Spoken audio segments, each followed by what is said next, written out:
And we are live. How's everybody doing tonight? My name is Anthony Brian Logan, and you're watching and or listening to ABL Live.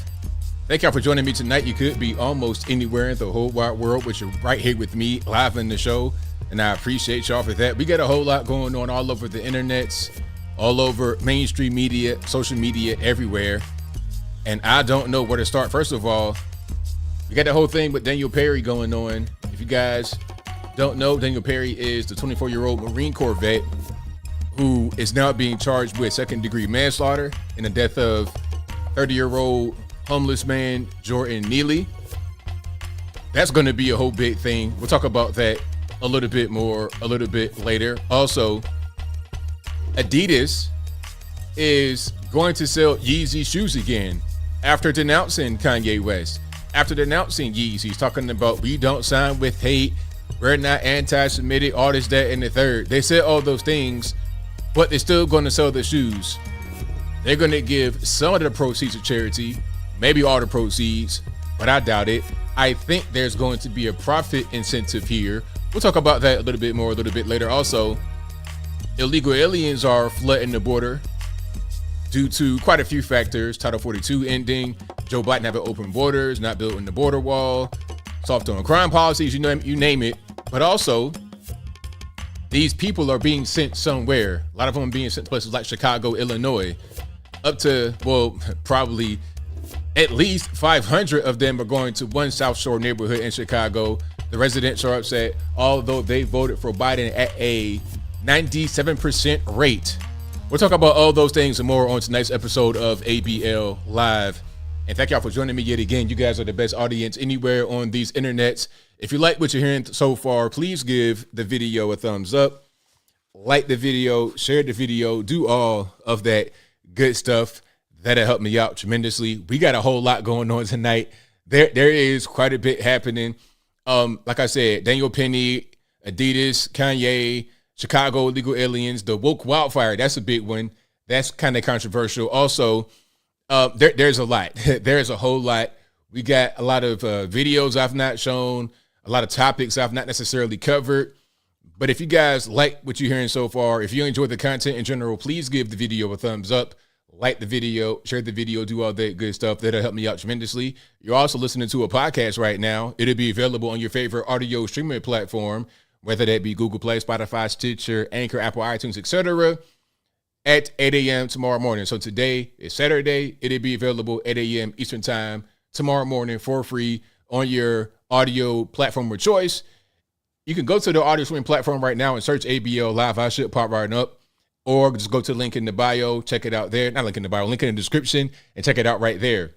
Also, go to my sponsor. Speaking about link in bio and extra websites, go to my sponsors. Of course, my website. You can go to anthonyblogan.com. That is ANTHONY, the letter B, LOGAN.com. Go to the front page of the website. You can find articles for each video that I produce. So whenever there is like extra footage I can't show on the YouTubes, or if I want to just give you links from left, right, independent, agnostic, for sources, you can find all of that right there on the front page of the website, anthonyblogan.com. Again, that's ANTHONY, the letter B, LOGAN.com. If you go to the contact page on the website, anthonyblogan.com/contact, you can find my email address, my snail mail address, meaning my P.O. box. You can also find my social media platforms, my Facebook, Instagram, and Twitter, all there on the contact page of the website. And you can also only contact me through things that are right there on that page. If it's not there on that page, then don't contact me on it. And that goes into my next, my bi-weekly warning, my bi-weekly PSA. If you reply to one of my comments or one of my videos with a comment, and somebody replies to your comment, and the person looks like me talking about contact me on this number, talking about Bitcoin and WhatsApp and other weird stuff, if it appears a little bit too good to be true, it probably is. I would never contact you about anything along the lines of contact me on this number, let's talk about Bitcoin. Never. Okay. I will only ever respond to you with my official YouTube page, and I would never talk business in a YouTube comment ever. And I don't know anything about WhatsApp. I don't know anything about Bitcoin. I don't know anything about Forex. So I'm not going to talk to you about that ever at all anyway. Okay. All I know about Bitcoin is that you can sell it for money. Okay. So that's all I know. If somebody gave me a Bitcoin, I'd be like, all right, do I keep it and let it rock? Or do I sell it right now and just get the money? I don't know nothing about day trade and nothing like that. So don't get scammed 2023. Ain't nobody got no time for that. I know a lot of you guys are kind of tired of me saying that, but you'd be surprised how many emails I get talking about, hey, is this you? Are you the one contacting me? So please don't get scammed in 2023. And the same way on the other social media platforms. And this is why I pay for the verification. I pay to get verified on Twitter, Facebook, and Instagram. I pay for all of them because people try to imitate me on there. They try to impersonate me on there, trying to scam people. I've gotten quite a few DMs on Instagram talking about, hey, is this you? I had to check. I'm going to report them. I'm going to block them. One page that was impersonating me had over 10,000 followers on Instagram. That's a lot of people for a fake page. I could see if it was me and I had that many, that'd kind of make sense. That's kind of low for me to be on IG and if I'm actively posting. But this was a fake page with 10,000 followers and it looked like me. It had my picture. It just had some weird stuff in the name, so it didn't make any sense. My whole point is, don't get scammed. Ain't nobody got no time for that. But we got a whole lot going on here. I was not at nobody DM. Shout out to Toy Mafia. Yeah, I stay out of the DMs. You can email me, of course, contact@anthonyblogan.com. If you forget, the email is always on the website, anthonyblogan.com/contact. Also, go to ablmerch.com. We got hats, t-shirts, stickers, hoodies, mugs, and more. ablmerch.com. Check it on out right now if you've not done so already. Also, go to patriotpost.us, your best source of news and information anywhere on these internets. And all my links will be in the description box below. Alrighty. Oh, and we got a whole lot going on with the artificial intelligence. That may be something else. When you have AI, and they might be able to.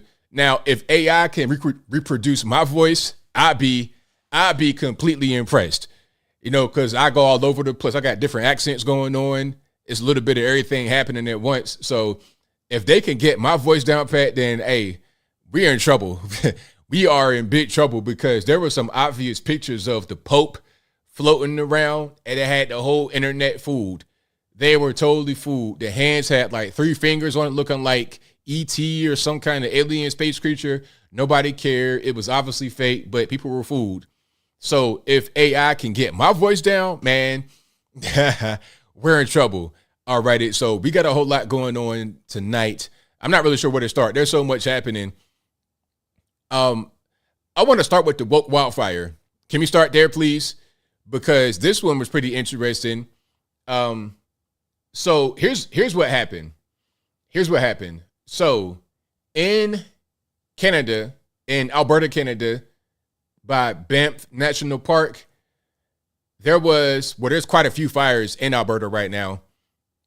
Dry conditions, unusually hot. There's quite a few forest fires out there. It says like over 150 fires in Alberta right now, Alberta, Canada. But there was one prescribed burn that was done by Banff National Park. It's an area with some tourists. It's like by a town.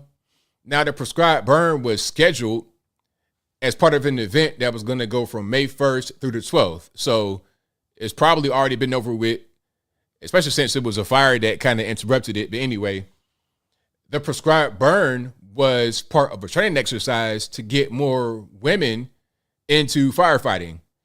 These women were not firefighters. They were like trainees. They were trying to get women into firefighting. A lot of the native people, a lot of the local, I'm not sure what it's called, the tribes or whatever. They were trying to get them into firefighting because here's something. And this is what I know from being in Virginia. And y'all know my dad was a firefighter. If I talk about that a lot. And he was a recruiter. And he would have a hard time getting non-whites. That was his thing, right? He was kind of woke a little teeny bit, but very smart person. And he made an effort. He really made an effort to do outreach. You know, they always say, oh, you guys on the right don't outreach to the community. He tried to outreach.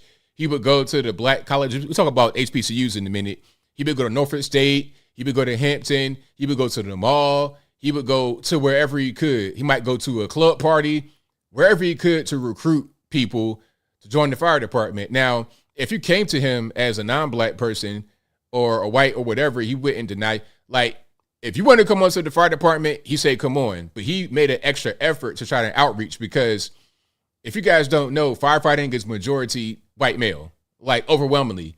Nothing wrong with that, in my opinion. It's like, look, it's an open field to everybody. There's no barriers to entry when you're talking about being a firefighter. Really, I mean, there's no, you don't have to go to like some kind of special college. I mean, you go to an academy, the same as going to be a police officer, but you don't got to go to college to be a firefighter. You could just go sign up, and then once you're in the academy, you're getting paid. So at that point, you're a firefighter, and then you do the academy for like half a year or something like that. And once you leave the academy, you're out on the truck. All right, you're out on the truck. You are out there fighting fires. Whether you're going into the building, surrounding the drown, whatever it is, there's no barrier to entry. So it doesn't matter what color you are. It just so happens that the majority of firefighters are going to be white males. And also, fun fact, like I said in my video, 70% of firefighters are volunteer, meaning they don't get paid at all. So that's something.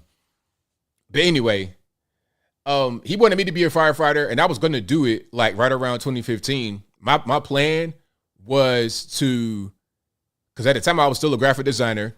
I still had my business going. I still had a few clients, but it wasn't really enough. I was trying to do something else to go with the graphic design. So I was like, okay, I'll be a firefighter.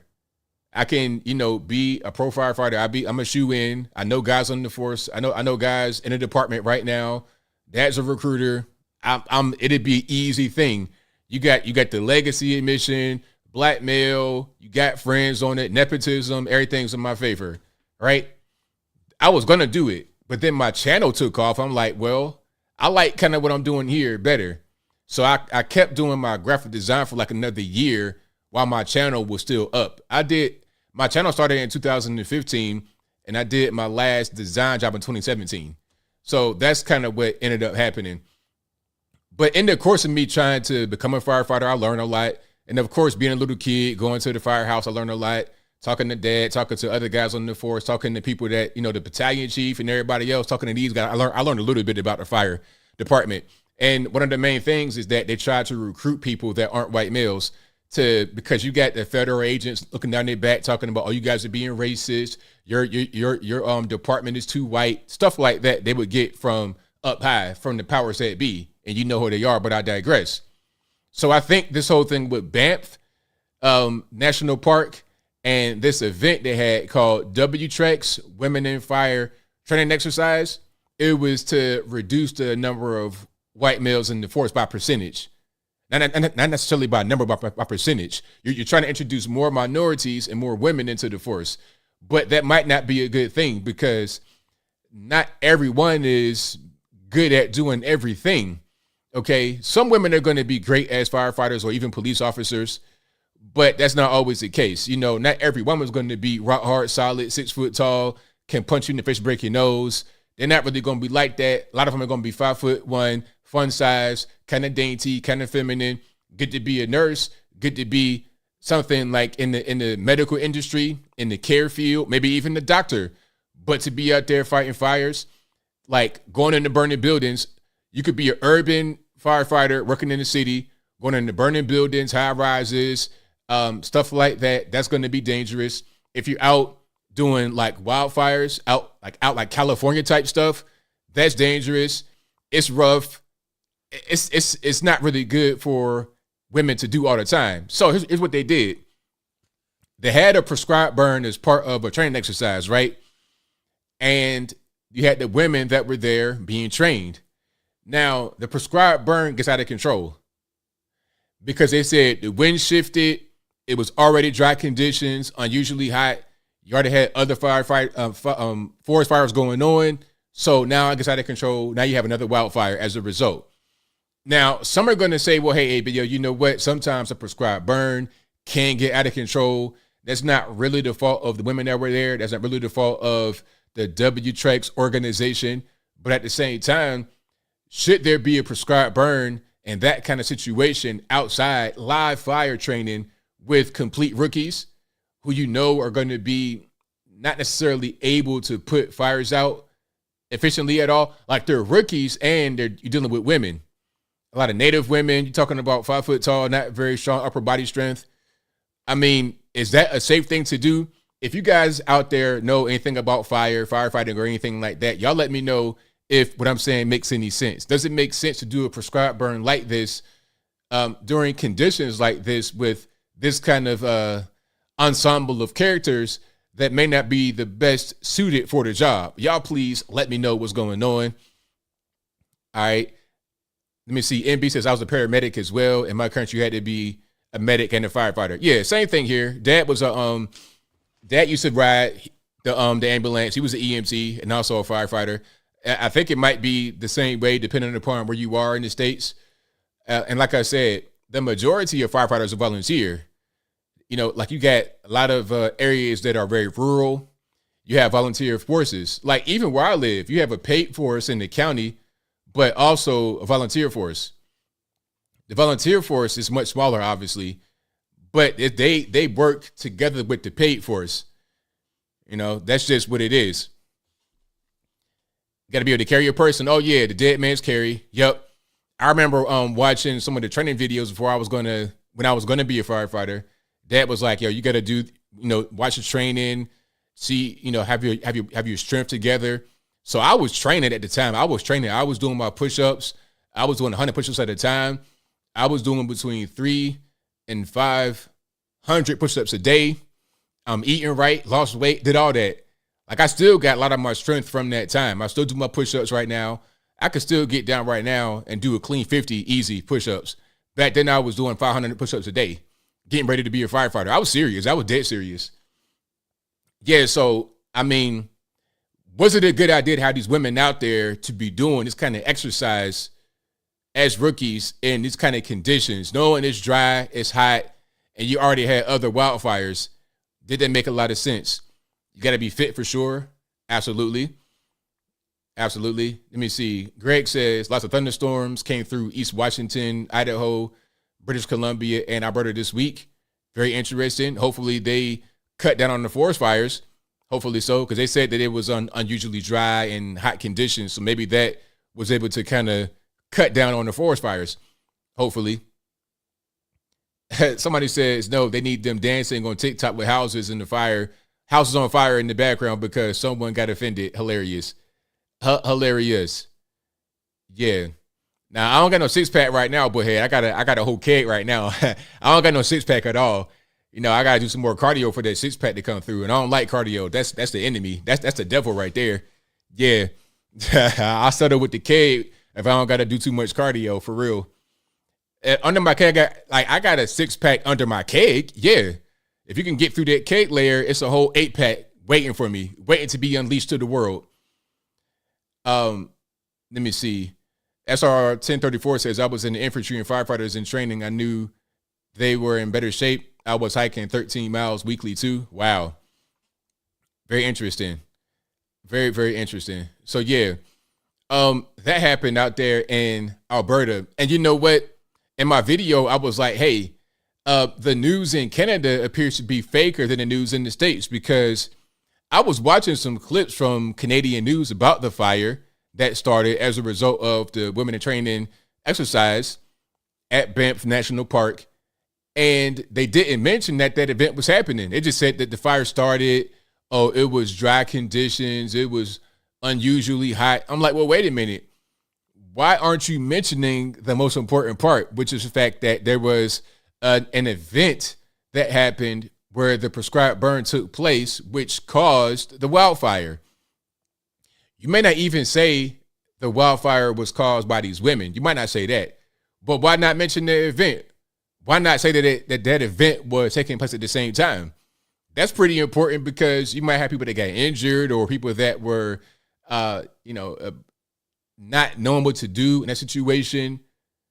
No interviews, people on the ground, nothing. I mean, it's crazy. It's totally crazy, but hey, whatever. Yeah, cardio's annoying, so rather walk long distances and lift weights. Yeah. That's me. 8 miles, 3 times a week. That sounds good. Yeah, that's perfect. I'd rather walk long distances too. I'm not trying to do that cardio. I ain't trying to be huffing and puffing and carrying on too much. That ain't really my cup of tea right there. I'm softening table butter. Okay, that's cool. That's great. That's fine. But yeah, we're going to see what's happening with the fire. But I think that you got some rain out there. Hopefully the fires are going to be put to they kind of be under control a little bit more than what they were. But the moral of that story is when you try to lean into the woke stuff, trying to increase gender and race and all that kind of thing in a particular environment, in a particular field of employment, you may not necessarily get the best response. You may not get the best outcome from that. All right. Somebody said 17 firefighters died about 2 to 3 years ago in California. They were an elite team too. Not for everybody. It's not. It really isn't. That outdoor like forest fire type stuff is that when the land firefighting, in my opinion, is more dangerous than the burning buildings, because the burning buildings you only got so much real estate to deal with. You're dealing with a structure. If it's not a high rise, especially, you're dealing with a small structure comparatively to a forest. You're dealing with a forest, you're dealing with really tall structure, you're dealing with sometimes a lot of dry trees. They go up like matches, and all that smoke is what gets you. You know, anything, when you're dealing with a house fire, or any kind of fire, really, when people die, they typically die of smoke inhalation first before the flames get to them. People think that when it's a house fire and people die, they just burn up. Well, they may burn up, but they probably were dead before they got caught on fire. You die from not being able to breathe because so much smoke, you can't get oxygen to your lungs. And when that happens, you would die before the flames hit you from inhaling the smoke. That's usually what happens. All right. But if you like what you're hearing so far, please give the video a thumbs up, like the video, share the video, do all that good stuff. That's right, Joanne. You ruin your knees from running. Absolutely. You do ruin your knees from running. If you're running, especially like outside on like a concrete or something like that, when you're running, all that force from the concrete is hard. It goes throughout your body. You shaking your bones, and then your knees are just doing. It's like playing basketball or something like that. You're gonna, at a certain point, have knee problems. That's just really what it is. All right. Let me see. I'm reading some of the comments here. Did I move right along? Reptilian Research says, have you seen that video of the firefighters driving through the forest on fire? I have not seen that. I have not seen that. That's crazy. Hopefully they made it through without their vehicle catching on fire. That's not the wave at all, to have the vehicle catch on fire. But we have a whole lot going on here. Where do I want to go next? Let's talk about Adidas versus Yeezy. Can we get to that? Now, Adidas, remember Adidas cut ties with Kanye because of his quote unquote anti-Semitic comments, talking about the Jays, talking about all this, that, and the third. They cut ties with Kanye. As a matter of fact, let me see if I can find, matter of fact, hold on. All right, so check it out. Let me show you what I see when I go to adidas.com/Yeezy. All right, hold on. So if you go to Adidas, if you go right now to adidas.com/Yeezy, Yeezy, you'll get this. And it is a redirect to a URL that says against hate. So you go to adidas.com/against_hate. Here's what it says. At Adidas, we do not tolerate anti-Semitism, racism, or any other forms of hate. Our company's values are rooted in diversity and inclusion, mutual respect, and fairness. All right. Learn more about our mission and purpose for the people on the planet. You know, okay, blah, blah, blah, blah. Climate change, and we're not racist, and all that kind of stuff. You get that when you go to adidas.com/Yeezy. Normally, there'd be Yeezy shoes right here. You can buy them. You can do whatever you want, right? But that's not there anymore. But they're still going to sell Yeezys. They're still going to sell Yeezys. And they say they're going to give money to charity. But the media are so funny. They're trying to frame it like they're going to donate all the proceeds to charity. That's not what they said. They said they're going to give some to charity. Hold on. I got to put an article up because maybe you guys, maybe it's me. Maybe I'm seeing things. Maybe I'm just seeing things that aren't really there. Maybe I'm just not really understanding what's going on. Right? Okay. Let's get to this right here. Let's check it out. So you see this is NPR. Adidas finally has a plan for its stockpile of Yeezy shoes. Now, I want you guys to just read this with me. Adidas plans to sell its stock of unsold Yeezy shoes and will donate the proceeds from the sales to charity, CEO Bjorn Golden said Thursday. Now, it says they will donate the proceeds from the sales to charity. So I'm asking you guys right now, live on the stream, when you read that, when you hear that read to you, do you think they are going to donate all of the money? It says they're going to donate the proceeds from the sales to charity. So are they going to donate all the money from the sales to charity or a portion of it? And if a portion, then how much? They don't state that here. They say very clearly they will donate the proceeds from the sales to charity is what they say. That sentence means all. That's right, NKM. That's what it means to me too. Donate the sales. Okay, like if I told it to somebody, they say, "Hey, okay, how much did you make?" I say, "I made $1,000." Like, okay, I'm gonna give you the money from what I made. I'm gonna give you the money. Boom, that's it. All 10 cents, just some. Those proceeds. Whoa. DCFP Press says those proceeds after the profit. They ain't say that. They didn't say, "Oh, we got to make money." And nah, because at that point, if it's like that, then what's the point in stopping the sale of Yeezys? You can just say, "Okay, we're going to resume the sale, and then we'll give some of the proceeds to charity." You know, same thing. So now, here is what the actual statement from Bjorn Golden says. Quote, "What we are trying to do now over time is to sell parts of this inventory and donate money to the organizations that are helping us and that were also hurt by Kanye's statements," which means the J's, ACLU, people like that, right? But I digress. This statement is not the same as the first one we read. This says we're going to sell parts of the inventory and donate money to the organizations that are helping us and who were also hurt by Ye's statements. That could mean anything. Donate money. If you owe somebody $1,000, just a random number I'm making up, and they say, "Hey, can I get that?" You say, "Yeah, I'll give you the money." That means I'll give you all the money. But if you tell them, "I'll give you some money," or I'll give you money, that don't mean that I'm going to give you all the money. That means I'll give you money. I didn't specify a specific amount. So what's going to happen? What's going to happen is they are going to sell the shoes that they already have because, remember, they abruptly stopped their Kanye West partnership. Abruptly. And they got a bunch of Yeezys just sitting in warehouse collecting dust, not being sold, not being able to be moved. They contacted NGOs, non-governmental organizations, talking about they're going to do something with them. If you're trying to talk to an NGO, you're talking about giving the shoes away. And then they said they might destroy them outright.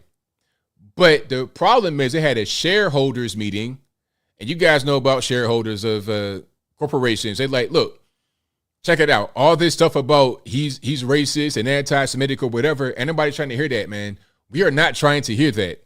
Where's the money?" Okay, check it out.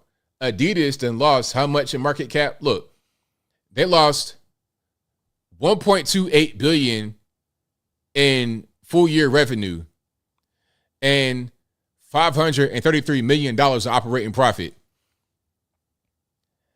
Okay. In the first quarter alone, this continuation of Yeezy business cost Adidas nearly $440 million in sales in the first quarter alone. And you got 4 quarters in a year, so do the math. Okay, that'll add up real quick. So if you're a shareholder in Adidas, your stock is your money's going down, down, down. And if you got a big share in Adidas, I'm like, yo, all this about you don't want to support hatred and he's anti-Semitic, I don't care about that. That's your business. That's a personal problem to me. My business is the money. So where's the money at? Where's the money, huh? Where's the money? What's the money right now? Give me the money.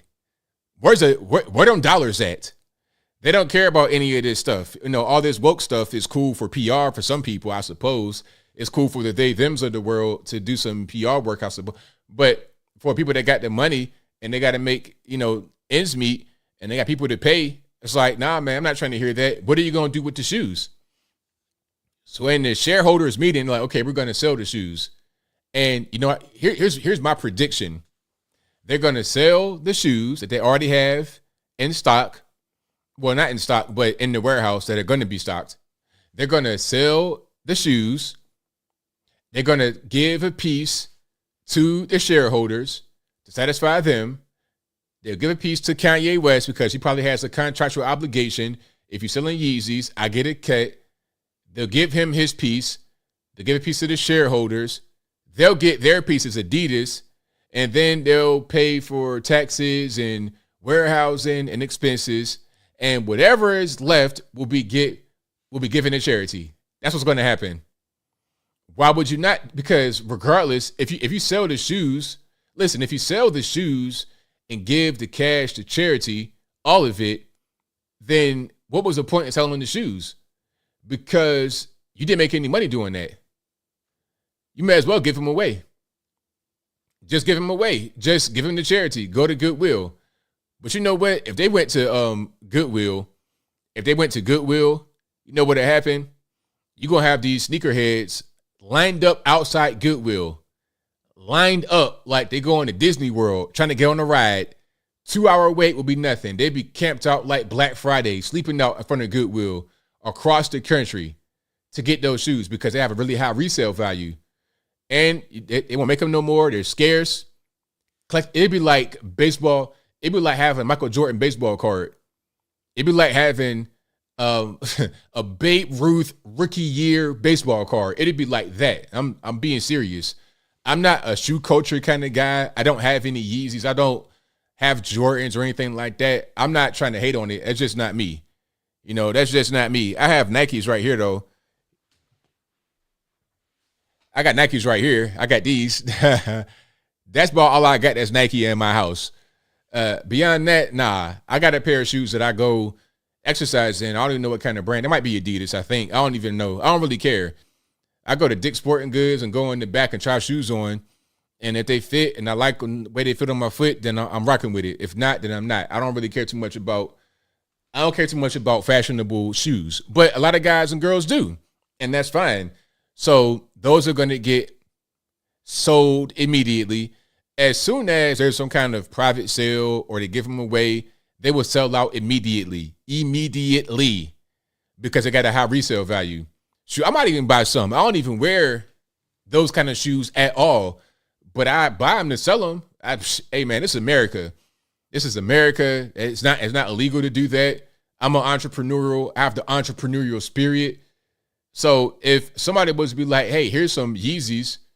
You want those? Sure, I'll take them. I put them right on eBay. And the highest bidder, you got them. That's pretty much how I would work. All right. But yeah, it is what it is. Slave sliders. It's like, what kind of shoes can I get that's not produced by some 12-year-old in China?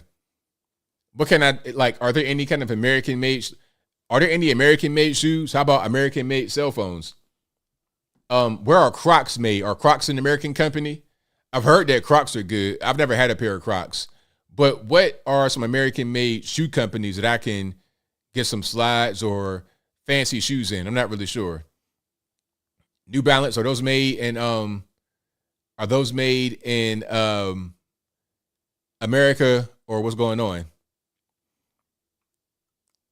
But if you like what you're hearing so far, please give the video a thumbs up, like the video, share the video, do all of that good stuff. Yeah, I'm not really into the shoe culture, but I heard about Yeezys. That's really a big thing. I just, I hear whispers in the streets.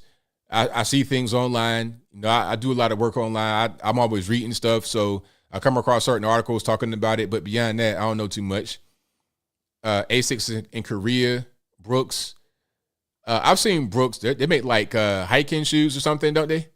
Do they make like regular sliders? Skechers, are those in America? I think Kanye tried to go to Skechers and get some stuff done. He went to their headquarters. Yeah. All right. Let me see. But we got a whole lot going on here. Let me see. Somebody says Alden shoes, but that's smart shoes and expensive. They're refurbished for $100. Kind of worth it. Okay. You have 25-year-old Converse. How is that possible? Like my shoes, I don't know. I wear my shoes down to the ground at a certain point. After a good summertime, like if I get a pair of shoes, like some canvas shoes especially, and I'm wearing for a summer, at the end of the summer, they're done. They're toast. Like I had a pair of like some white canvas shoes for like $25. I lie to you not. I got them online. I mean, they did really good for a while, but at a certain point, I'm outside doing stuff and walking around. By the end of the summertime, they were looking worse for the wear, for sure. But that's with any shoes. They really don't make a difference. It don't make a difference where they made, because that's just how I am. All right, New Balance are made in USA. Okay, is that right? Very interesting. I had no idea. Red Wings, that's the boots though. Yeah, I've seen the Red Wings. Do they make regular sneakers? I think I've seen Red Wings for boots and regular shoes, like work shoes. Maybe I'm wrong. I think I've seen those in the Boot Barn. Shout out to the Boot Barn. Oh, I used to wear Timberland boots back when I was in high school and in college. Them Timberland boots so heavy. Them the 6-inch constructions. I mean, those are super heavy. It's like wearing Timberland boots, man. You have no freedom on your foot. If you're wearing Timberland boots, you got to work in a place where you can have something fall on your toes and break them all together. Because they got the steel toe. You need to be like roofing a house to wear Timberland boots. Beyond that, I'm not wearing them heavy boots. Like you wearing cement shoes. It's crazy. All right, let's keep on rocking here. I got a few more things going on. All right. And hold on. What's the next thing? Oh, the illegal aliens out there in Chicago. Oh, man. The Chicago illegal aliens. Now, this is hilarious to me because check it out. You have people in Chicago protesting the illegal aliens, but it's like, look, you guys are the ones that wanted it. You guys are the ones that said that you want Joe Biden, you want Pritzker, J.B. Pritzker in Illinois, you want the new mayor of Chicago, Brandon Johnson, and before him, Lori Lightfoot. You want all these Democrats in Chicago, and now you're like, hey, wait a minute, what's going on? You're bringing the illegal aliens here? Yeah. All your candidates that you voted for were in favor of sanctuary cities, leaving the border open. Joe Biden himself said that he's going to surge the border. He ran on that. He literally ran on that. He said, I'm going to surge the border. So he literally followed through on the campaign promise. Why would you be upset at a guy for doing what he said he's going to do? Like, I'm upset if you make a campaign promise and don't follow through. How are you mad that he's doing what he said he was going to do? Oh, I know why you're mad. It's because it's in your backyard. You're a NIMBY, not in my backyard. As long as it's affecting them over there and not you, then it's fine. But when it's you that's affected, then it's a problem. But again, you still voted for guys, J.B. Pritzker, the new mayor, who is a Marxist, a far leftist. All these people said that they wanted to have open borders, sanctuary cities. Now you got it. Now, let me go to the video of the actual protest. Yeah, I saw that Matthew Vargas. They put Kamala as the czar of the border, who did absolutely zero. Absolutely zero. She's also like the AI czar, if I'm not mistaken. She's not going to do a thing. Whenever you have Kamala Harris placed as a czar or something, you know nothing will happen. I mean, nothing will happen anyway under the Biden administration. But you know when she's put there, they're not even going to pay it any attention at all. It'd be completely ignored. Completely ignored. Hold on. Let me find the clip I'm looking for right quick. And then we keep on rocking and rolling. Yeah, but there's a whole lot going on with that. I got to find that main clip. Shout out to everybody that's been reporting on this. It's an important thing to really look at because it's important to look at because it underlines the problems that we face. And it also underlines the fact that when you vote for a particular thing or for particular people, there's consequences. Elections have consequences. It's as simple as that. Let's keep on rocking here. And I'm going to get a few videos queued up. That's what I'm doing right now. I got quite a few videos queued up. Some more that I didn't even show on my earlier video about this particular topic. Oh, remember the fun times? Okay, remember the fun times? There's music here. I might play a little bit of it. I don't want to get a strike. But remember the fun times when your man Joe Biden got elected? Remember that?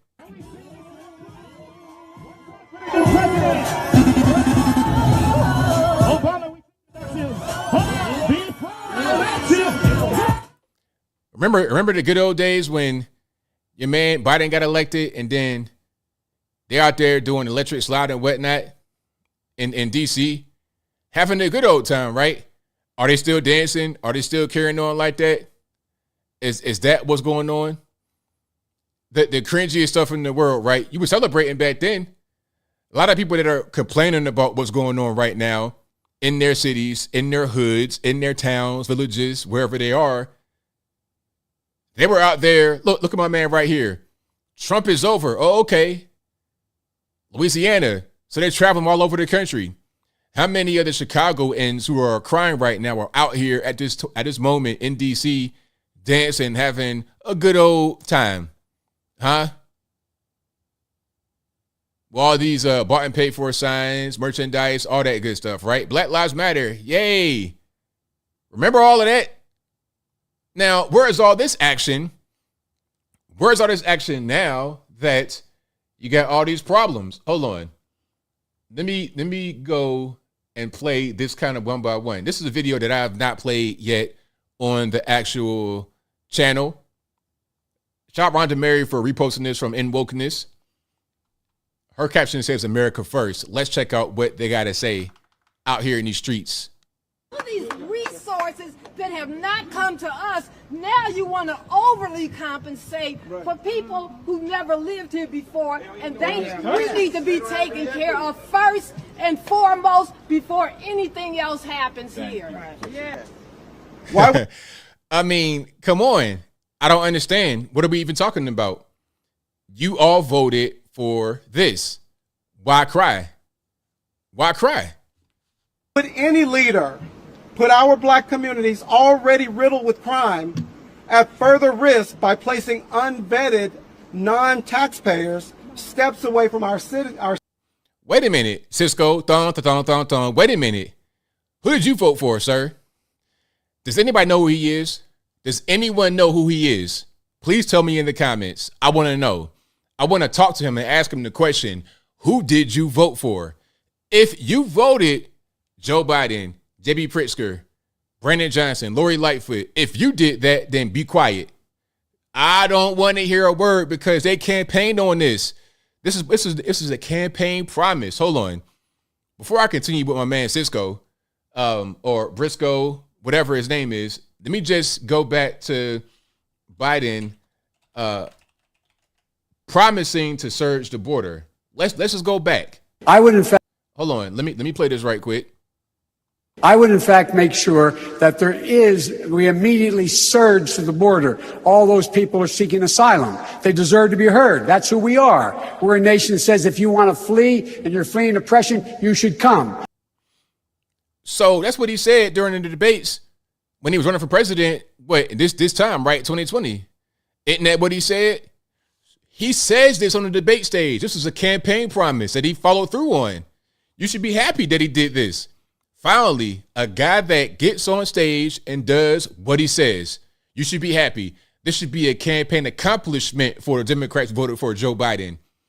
So those that were out there carrying on, dancing, doing the electric slide halfway, no rhythm, okay, they should be out there dancing for the border surge, right? Or nah? Our seniors, our children, and our homes we've worked so hard on our own to secure. We are at war, people. Our communities are at war. They are violating our communities, and we asking that we across the country, and we asking and we're demanding for office of Black America, or whatever you want to call it, to deal with issues like this. The Office of Black America, to do with what though? To do with illegal immigration? Your man did it. He ran on it. I don't understand. It's like you have the power to vote. If you vote for this, you got it. What is it to complain about? You know what? Like I said before, we got some issues structurally in the so-called community that has to be fixed before anything like this can be discussed. There's no purpose in doing any of this until you fix some of the internal issues. Okay. And if you can't fix things on the widespread level, all you can do is just vote a different way. Regardless of what color you are, you're dealing with the illegal immigration issue. If you're living in a border town in Texas and you vote Democrat and now you're overrun with illegal aliens, then you can't say that you contributed to the opposite being true. You see what I'm saying? You can't say that you did anything to stop it if you voted for the Democratic Party in the border town, and now you're being terrorized by the illegal aliens. I did get placed on a wait list, but I was told that the immigrants were taking priority. See, that's a story that a lot of people don't know, and it hurt me. I'm like, oh, wait a minute. I understand we need to be humanitarian. No, we don't. No, we don't. No, sir. See, that's what I'm talking about right there. See, that right there, that's the mentality. Oh, we gotta be humanitarian. No, we don't gotta be humanitarian. For what, though? Humanitarian? For people coming over here trying to get money? Gangbangers, drug runners? I think not. No. Go back to wherever you came from. China, Europe, Africa.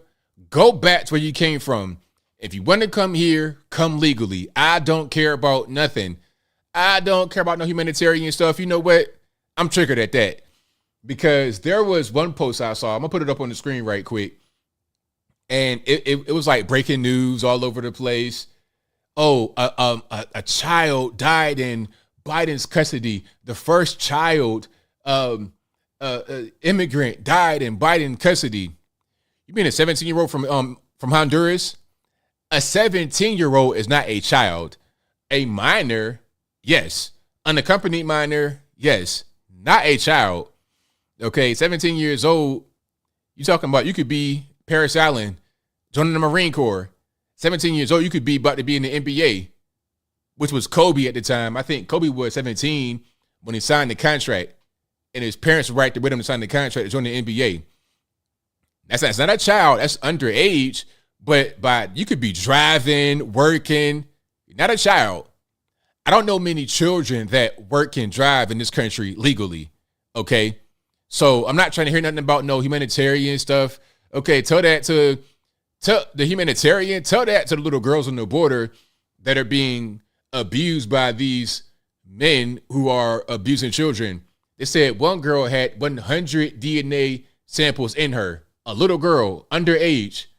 That is an humanitarian crisis, not these people coming over the border, taking advantage of her, selling her to the highest bidder, bringing in drugs, bringing in guns, bringing in whatever they want. Not them. How about those that are being victimized at the border by the cartels, by the gangs that we're letting in? Ain't no humanitarian stuff. Come on, bro. Like, what are we even talking about? Hold on. Let me go back. Let me go back to my man. Let me go back to Paw Paw with the suspenders and whatnot, talking this nonsense. These people are, that my participants are third and fourth generation Chicagoans. Born, bred, fed, and raised here. My grandmother, Mayrella Carrington, rest in peace, always said, Craig, charity starts at home first, and then it go abroad. Politically, having over 500 people in our community would completely wipe out any interest we have. Many of these migrants have been dumped in our neighborhoods without a plan in place to monitor and house them long term. I'm not selling nothing. And I keep telling people, that we big don't have to library move. coming to wipe If you you out. sell, they going to come in. If we don't sell, we got to stand strong and go. That's right. We just getting started. So, I mean, okay, I applaud their effort to go out here and say something about what's happening. But see, we're not dealing with the core problem. No, they always want to say on the left, okay, let's do it with the core issue. Let's do it with the root problems, right? What they say, the root issues. I don't know. I know what I'm talking about. Let's get down to the root of the problem. The root of the problem is how you think politically. Paul said it with the suspenders, with them aqua blue, Royal Carolina blue suspenders. He was like, well, we got to be humanitarian. No, we don't. I think not. Worry about yourself. Worry about your own house first, Pauls. Worry about your own house. Don't worry about nobody else. Because check it out. When they come here, they're not worried about you. They are not worried about you. If they can take your house, they'll take it. If they can steal from you, they'll steal from you. Okay? And I'm talking about the criminal aliens. I ain't talking about those who come legally and do the right thing. Those that are doing the right thing by people. I'm talking about the criminal aliens who will be in your community. No, they said they were looking for some guys that came from one country. I'm not sure where it was. One of these Latin America. It might have been Salvador, one of these places. And they came from, they were prisoners that had recently left, and they came from a prison gang that made inmates look like child's play. MS-13, Mexican Mafia, like inmate look like child's play. And we're allowing them to come in just unfettered. I mean, of course, you're going to have a rise in crime, a rise in violence, but it's all right, though, because we were humanitarian. It makes no sense. So, I mean, and you know what? We're going to see what happens next time. You know, I have some faith in people that maybe you can see things like this happen, then you go a different way as far as your voting. But I want to see what the pattern is. I want to see if we go the other direction or if we stay the course. If we stay the course, then what is it to do? What if that won't make you go a different direction and think differently and be more open-minded? Nothing will. Nothing will. You know, you see what they're going to do. I mean, it's a whole big mess. Let me see if what's going on here. Shout out to Right Wing Angel. Let me see if this video has more. Inside South Shore International College Prep. Excuse me, the question was asked. Hundreds of residents gathered to hear from city leaders on a plan to move migrants to the old South Shore High School. I think what's important is that we really establish that this is a humanitarian crisis, and we're here. You're not supposed to interrupt. Well, I'm glad that people in the audience feel the same way I feel, that it's not some kind of humanitarian crisis. What it is an invasion. That's what it is. It's an invasion. Not supposed to interrupt. Members of Mayor Lightfoot's administration were supposed to give a presentation, but were interrupted by angry outbursts. And decided to move directly to residents' questions. One being how many asylum seekers would be housed here. We were looking at a potential phased approach utilizing the first floor first only. What that means, you can fit up to, we'd start with 250, 500. So that's in one place in South Shore, one place in one old school. That's not going to be the total number that come to the community. That's just in one place, in one facility. They're going to fill that up.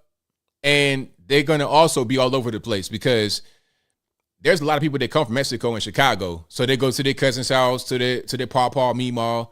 They'll come across illegally. And then those that are coming across illegally who are able to be bused or flown on the plane will get sent there to that place and other places all over the city. That's going to happen. And of course, they're going to get these buses that come from Texas. They're going to get sent to Chicago, New York, all over the place. I'm ticked off. You're doing this wrong. You're doing it wrong. 250 people? Give me a break. We have several home-based daycares. Who are they? Who are we going to be dealing with? I'm directly across the street. I have to fear for the children that I care for. I think it would be very fair for every homeless immigrant that you bring in, that you scoop up one of the homeless individuals in our community. They ain't going to do that. No. They ain't going to do that because, look, you guys not going to get anything. You see, you guys give your vote away for free. Now, these illegal aliens, there's some value in these illegal aliens. They'll make them work. They're bringing in drugs and guns so they can keep. I don't know. For me, I see something else going on. But the illegal aliens, they have value. What's going to end up happening in some of these cities is that they're going to be able to vote. That's the end game, in my opinion. Just like there's the end game to the whole LGBTQ elemental P thing and drag queen story time. Okay, you got to ask yourself, what's the purpose of a grown man dancing halfway nude in front of children? It's because you want to normalize that and then go to the final stage, which is allowing them to have relations and not have it be illegal, okay? That is their end goal, which is sick and disgusting, but that's what they want to do. And the end goal here is to import all these illegal aliens, give them blanket amnesty, make them citizens, and allow them to vote so they can replace you, ma'am, and your kids and everybody else. They're not going to need you anymore for the vote. They can rely upon illegal aliens who they brought into the country who are going to be thankful to them for at least a generation or two so they can maintain power in the interim so they can get certain things done. Supreme Court justices and the whole 9 yards. They're thinking the long-term game like China does over 100 years. While y'all are thinking about, oh, Trump's racist. I love Obama. It's small level thinking. Think big. I think that would be fair. And that you also provide that bed, that shower, that meal. Hey, stop dreaming. Stop dreaming. That's all a fairy tale. That ain't never going to happen because there's no incentive. There's no purpose. Why would they do that when they don't have to?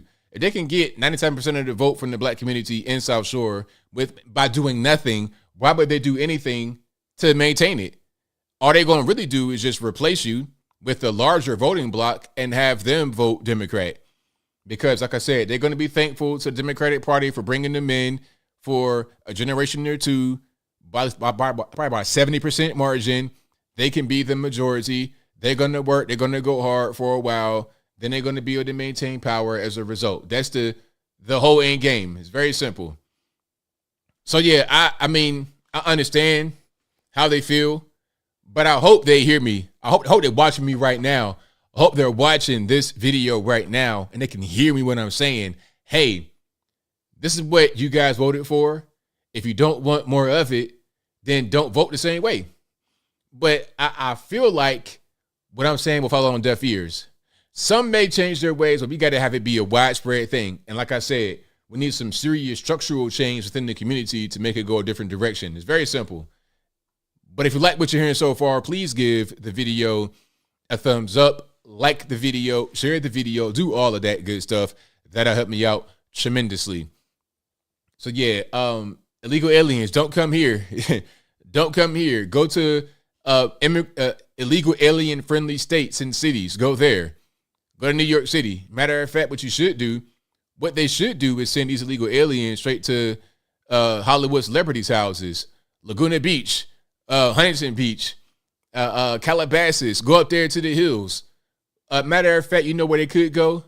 You got a bunch of Haitians and whatnot, Caribbean black folks that are illegal aliens. Send them to Patrice Culler's house up in Topanga Canyon, California, LA. Send her up there to the compound. Oh, they can't get past the fence. Well, wait a minute. I thought this was a place for all. It was gonna be all of us to come here. I thought you said Black Lives Matter, right? Well, how about these Haitians coming across the border illegally, trying to sell drugs and whatnot? Not them, huh? Oh, okay, cool.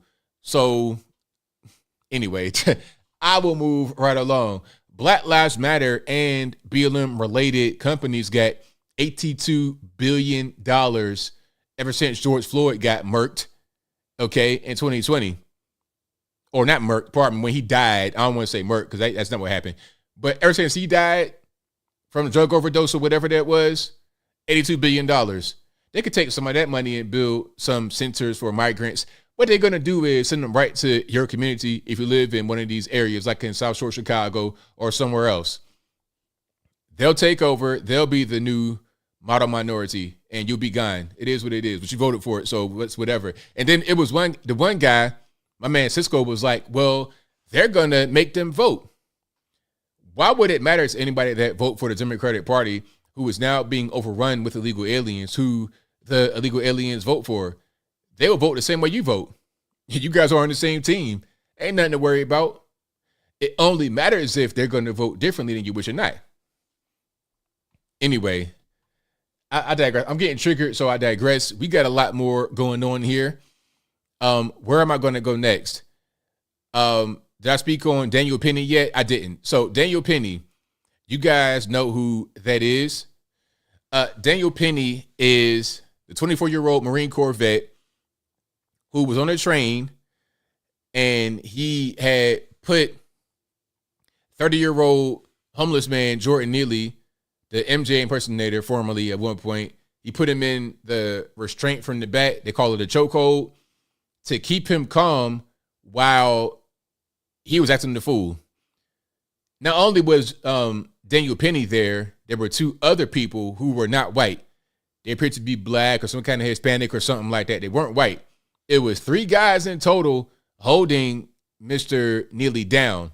Unfortunately, Neely died at a certain point after the chokehold was over with. Now, I'm not sure if there were drugs involved, if the chokehold was too tight and he cut off the air and he killed him. I don't really know what happened.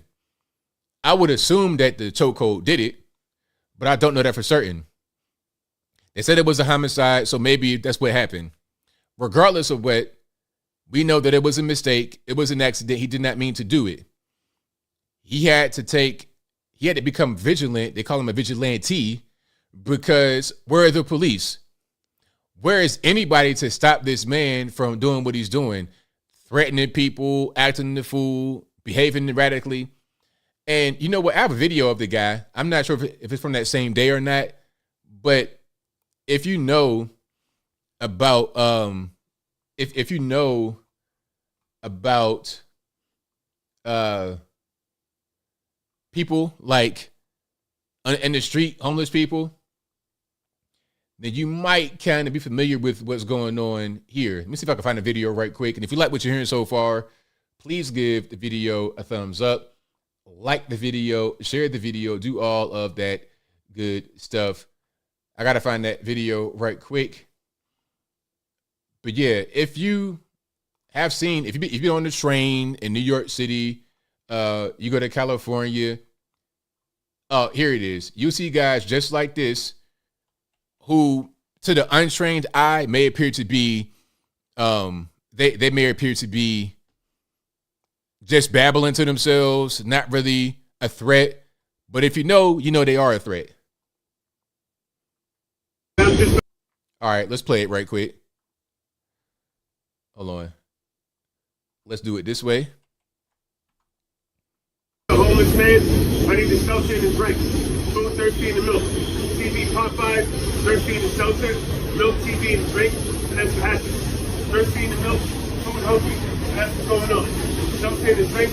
Thirsty, and the milk. Food, TV, Popeyes. Thirsty, and the drink. TV, milk. Thirsty, and the food. Drink, hungry. I need to survive. Milk, shelter. Drink, hungry. And that's I'm just a homeless man. I mean, you could tell that he's not there. He's not there. The MJ impersonation day is over with. He's not there mentally. He's gone. Clearly, he needs help. I'm not playing this to make fun of him. I'm showing you what somebody looks like in the middle of just not really being present mentally. He's clearly needing some help. He did not get it. Remember, context, he had been arrested 44 times before this. 44 times. Assault, a lot of subway-related offenses. Beating people up, a lot of threatening, a lot of stuff. That's what he had done. So when you see the videos of him dancing on the train, doing the MJ impersonation, that's not where he was mentally when he died. This was him. Okay? Now, when you see guys like this, if you've not really been around guys like this, you might think he's just babbling to himself. He's no threat to anybody. Okay. But since he's not really there mentally, he could just snap in an instant. And now you're in danger. You got people getting pushed on the tracks by guys who look just like this. Like, it'll be a guy that'll look just like that'll push you on the subway tracks and try to kill you. He already been arrested for stuff like that 44 times before. So when they put him in the restraint, he was also held down by 2 other people because he was probably in the middle of a mental break. He was dangerous to himself and others. And unfortunately, at the end of it, he died. It's really unfortunate. May he rest in peace. I think this man needed help, clearly needed help mentally, and he didn't get it. Maybe he should have been locked up for all the offenses. If he was locked up for all the offenses, maybe he wouldn't be out here to terrorize the subway, and maybe he'd still be living. Maybe being locked up would have saved his life. The system failed him. Okay, it failed him. Okay, you have law and order, right? You have crimes you should get punished for, right? He's not getting punished. Failure. He was on the top 50 list of homeless people in need of help, in need of mental help and stuff like that. Did he get it? No. Again, system failure. You're defunding the police. They can't help you. So who's left to protect anybody from a guy like this when they're going through a mental health crisis they've not been treated for, when they're out on the streets when they shouldn't be out on the streets? Who's left? The citizens. And then when they intervene and things go wrong, now they're thrown under the bus. This is why in New York City, they have this thing where they mind their business. Look, if you're in New York or you know about New York, you've been to the subway, am I telling the truth about people minding their business? It just, you would see somebody getting beat up, assaulted sexually or whatever. I don't see nothing. Nobody does anything. Nobody helps anybody because you don't want to get in trouble. You don't want to face whatever kind of penalty comes as a result of you getting involved. It's like being in the penitentiary. You mind your business. I don't see nothing. I don't know nothing. No snitching. That is what's going on. And there's nobody to help. You could just watch somebody get beat up and do nothing because you don't want to get in trouble, because you fear for your safety on the train and by the courts once you get off the train. You see? That's what's going on. I had a video that I played of a lady getting punched in the face on the train and nobody did a thing for that same reason. People were like, oh, they're watching her get punched in the face. Why is somebody doing anything? You wonder why anybody doing nothing? Daniel Penny. I got 2 words for why they mind their business. Daniel Penny. That's why. That's why. So if you see a video of somebody getting beat to death on the train, and nobody does anything, everybody minding their business, don't ask why. Don't ask why. You already know why. Is it right? No. But what are you to do? You intervene. Now you dead or you are in jail for trying to help. No police to help you. What are you to do? I mean, so yeah, people just mind their business. They don't even really, it's just like whatever, man. He getting stabbed up, shot up. I don't see nothing. You hear gunshots. You're in an apartment and you hear your neighbor beating his wife every Wednesday. I don't hear nothing. I'm not getting in the middle of it. And that's really a shame. I wish things weren't that way, but they are that way. They are that way.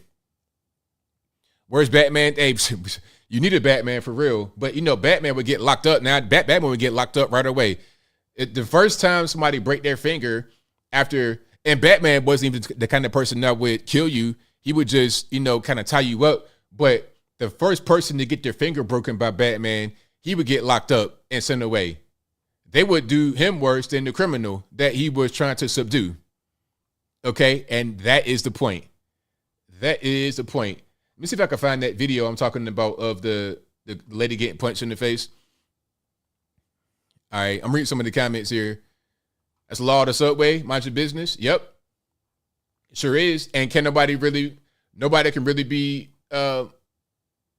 say anything about that. You pretty much just got to accept it. You have to accept it because that's just what it is. All right, let me find that video. I got quite a few videos saved here. But if you like what you're hearing so far, please give the video a thumbs up. Like the video, share the video, do all that good stuff. That'll help me out tremendously. But yeah, the subway system is like that. It's crazy. But Daniel Penny, obviously it was a mistake. He shouldn't really be arrested. But I think part of the reason why he got arrested is because of social pressure. You don't want to be seen as a person. You don't want to be seen like on the sub. You don't want to have the protesters win in a sense. You don't want to have them be on the subway platform all the time and you didn't do anything to help and all this, that, and the third. That's kind of what's going on. Big rocks, little rocks, that's the way it should be. That is the way that it should be. But hey, it's clearly not that way, unfortunately. Unfortunately. All right. Oh, here it is. I got it. I was trying to find that one video. Okay, here's a video, a picture, actually. Now, this is the subway, right? Now, people are just minding their business. Everybody's looking straight ahead, trying to ignore this man with his pants completely down around his ankles. Like, this ain't sagging. This is just his pants are off. Okay? Who knows how he smells? You can pretty much smell it from here. And if you notice, my man is not only walking, he's clearly a bum, right? He's looking real messed up, like he's on drugs or something. His pants are down. He's also carrying a brick. So you may, like, if you just see him without the, you don't see the brick, he's just crazy. He's just a homeless man. He might just be on drugs. He's not going to do anything. But it'd be a guy who looks just like this that'll kill you with that brick. He could be kind of shuffling around with the brick in his hand and then snap, hit you with the brick and you dead. Now, if anybody was to subdue him and get the brick out of his hand and then he gets hurt, now you are the person that is at fault. And they're all minding their business, looking at their phones, straight ahead, no eye contact. The lady right here is petrified. I could tell. He's walking not far from her. The brick's in his right hand. It takes 1 second. He's swinging the brick, hitting her in the face. She dead or severely injured. Why's he got a rock? Why's he got his pants down? Trying to have logic with these guys is a fool's errand.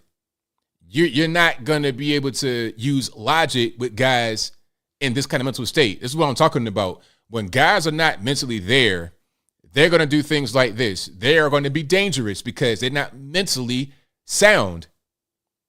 And you got to deal with it.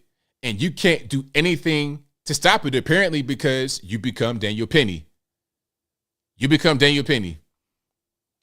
Oh, and the strength, hey, Let's Play says, you got the strength of 16 crackheads. Hey, these guys will look so frail and weak. The Incredible Hulk type strength. Incredible Hulk. You know about PCP? These guys be on that PCP in New York especially too. They be on that PCP.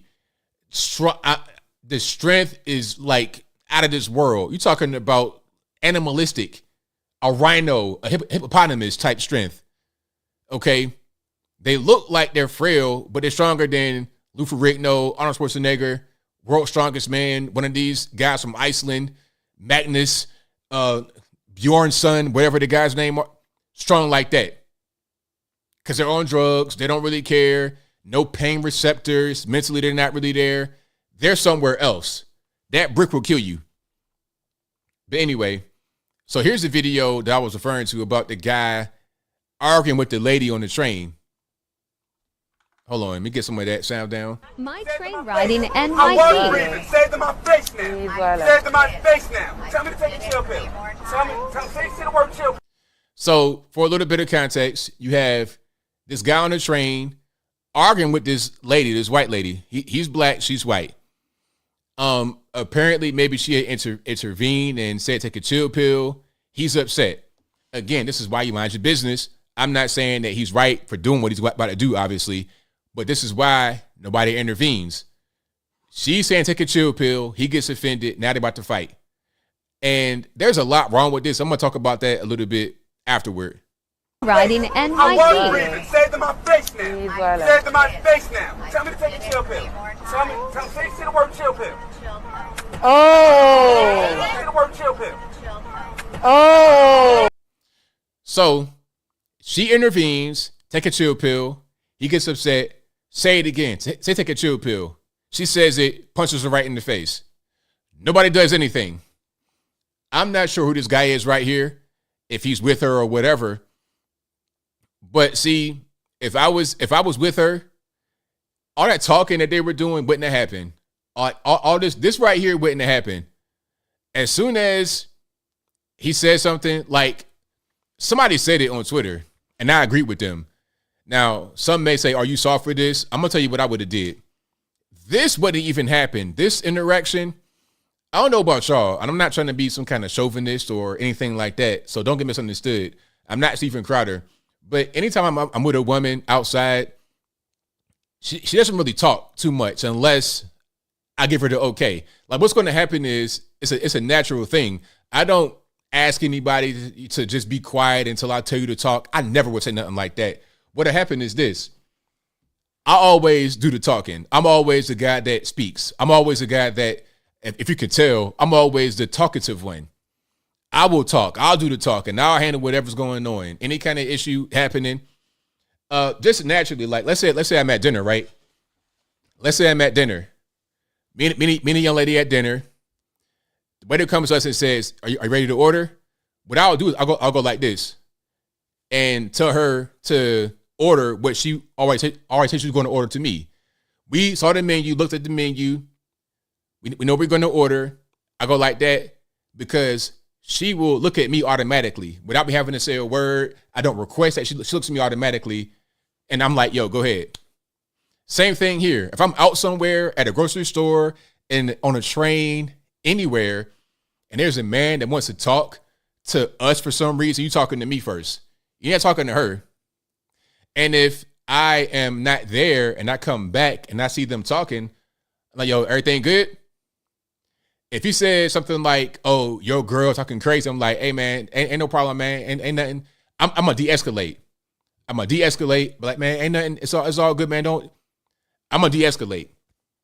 Now, if that doesn't work, now we got to fight. Me and the guy got to fight. I'm going to de-escalate. I'm going to say, hey, man, she ain't mean nothing. I'm going to be apologetic because I don't want to fight. But if not, then we got to fight. If I get stomped down, then it is what it is. But I'm not going to let this happen right here. This conversation, all that talking wouldn't have happened. But it did happen. I'm not sure if she's by herself or what. Nobody will do anything. They're going to be on their phones, minding their business. Minding their business. Chill pill. Oh. Say the word chill pill. Oh. Say the word chill pill. Oh. Yes. Because look, and the reason why I would intervene before it even got to that, because I know how aggression is. I know if I feel a weird vibe or anything, it don't even matter. It could be a cool vibe. You talking to me first, sir. You ain't talking to her. Like if we're in a grocery store and you're asking her something, you're talking to both of us at the same time. You're talking to me. I'm gonna give the answer. She don't gotta do nothing but just stay over there and be pretty. Just you straight. I got you. Don't even worry about it. Whatever's going on, positive, negative, I got it. I'll take care of it. You only gotta worry about it. That's a natural protective thing that you would do. Not trying to be abusive, not trying to be controlling, just making sure that I take whatever kind of heat he got. If it's any kind of heat, any kind of aggression, I'll take it. You don't worry about it. That's the way it should be. And if you see something like that happen, you should be able to jump in. But No, you wild. It's New York. She a female. Mind your business. What? Mind your business. Say it again. That's OD. Say it again. That's OD. My man right here just texting on his phone. Looking Like, he's like this. He's like this. Chill pill. Boom. He's like, we're back on this phone. That's New York. That's what happens. But can't anybody be upset that you saw Daniel Penny get arrested for trying to intervene and try to be the good guy, trying to do the right thing? Because if I'm there and I intervene and I knock this guy out and he dies or he gets severely injured, now I'm in trouble. You see? I'm tired of you niggas in my black business. You understand? Mind your business. That punch was weak, you know, standing, no torque, no twisting of the hips, just like it was weak, but still, that's completely unnecessary, completely ridiculous, completely cowardly. You should be able to intervene, stomp him into wine, but New York, I don't see nothing. I'm on my phone, scrolling Instagram, and that's crazy. Matter of fact, it'd be like this: World Star, they'll film it and upload it. All right. Hold on. Somebody, okay, I'm gonna read this comment. Normally I wouldn't, but it's a super chat. Per Pill says, sorry, ABL, but the woman on the train has bigger balls than you. At least acknowledge it. You're 6'3", ABL. If you told him to chill, he would listen. See, like, did you even hear what I said? Did you even hear what I said? Listen, I said if I was there before they started talking, she would not even speak to him at all. I would talk to him. She wouldn't talk at all. She would be out of the conversation. So it don't matter who has bigger balls because she wouldn't even be talking, number one. Number two, if I saw that there was some kind of confrontation between the two of them, I'm going to step in and de-escalate. Okay? That's what you do.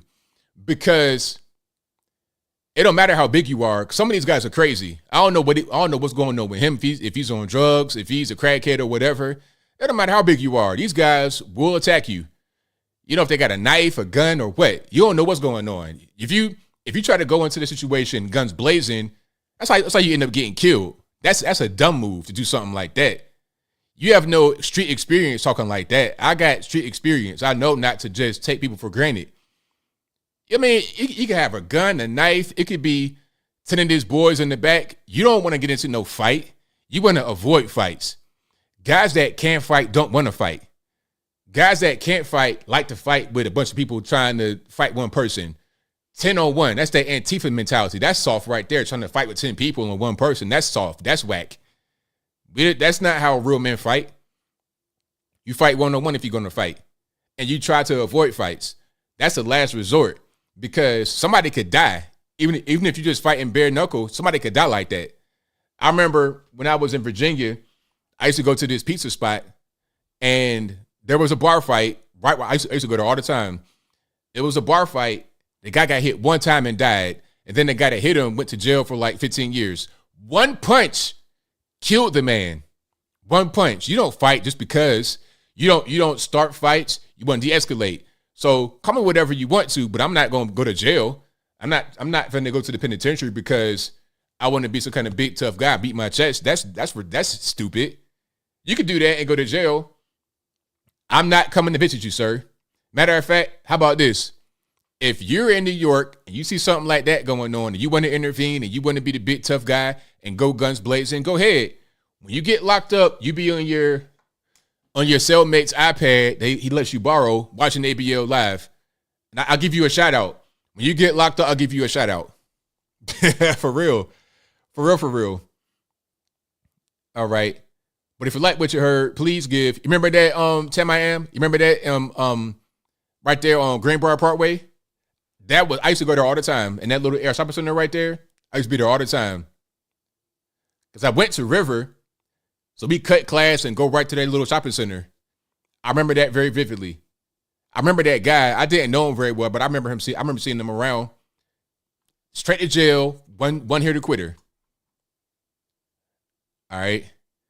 But yeah, trying to go straight to fighting, that's not what guys that can fight do. You want to avoid that at all costs. That's going to be your last resort. You want to de-escalate. It's just like being a police officer, really. It's the same kind of principle. You don't want to go straight to trying to shoot somebody when you're dealing with a suspect that's unruly. You don't want to go straight to your gun and kill him. That's not how you can even really do police work. You want to try to use strikes and different methods to maintain control if you got to go to the fighting. But you want to try to talk and be calm and be cool and de-escalate to end it peacefully. All right. ABL versus Crowder. That'll be a good little match. Have you guys seen some of the fights? Speaking about fights and whatnot, have you guys seen some of the fights between YouTubers? There were some fights that happened. I had no idea what was going on. Do you guys know who Boogie2988 is? Boogie2988. He's a YouTuber, and he had a fight, I suppose. I don't know who sanctioned this. I don't know what was going on, but it was him and Wings of Redemption. Y'all know what that is? These are two big fat guys. And I say that with all love meant. I'm not trying to be disrespectful. These guys, I think Boogie will call himself fat, and so will Wings of Redemption. These guys fought, and hold on. So you see what I'm talking about right here. These are two YouTubers. Two legends in the YouTube game. Shout out to Boogie and Wings of Redemption. They had a fight. It was other guys that had like a boxing match. They got in the ring. So I don't think if I fought Crowder or anybody, it'll look quite like this. It might be a little on that edge, man. I got to keep doing my push-ups, man. I might be looking like Boogie and Wings right now. Tim Pool. Shout out to, I like Tim Pool. I wouldn't fight Tim Pool. I like him a lot.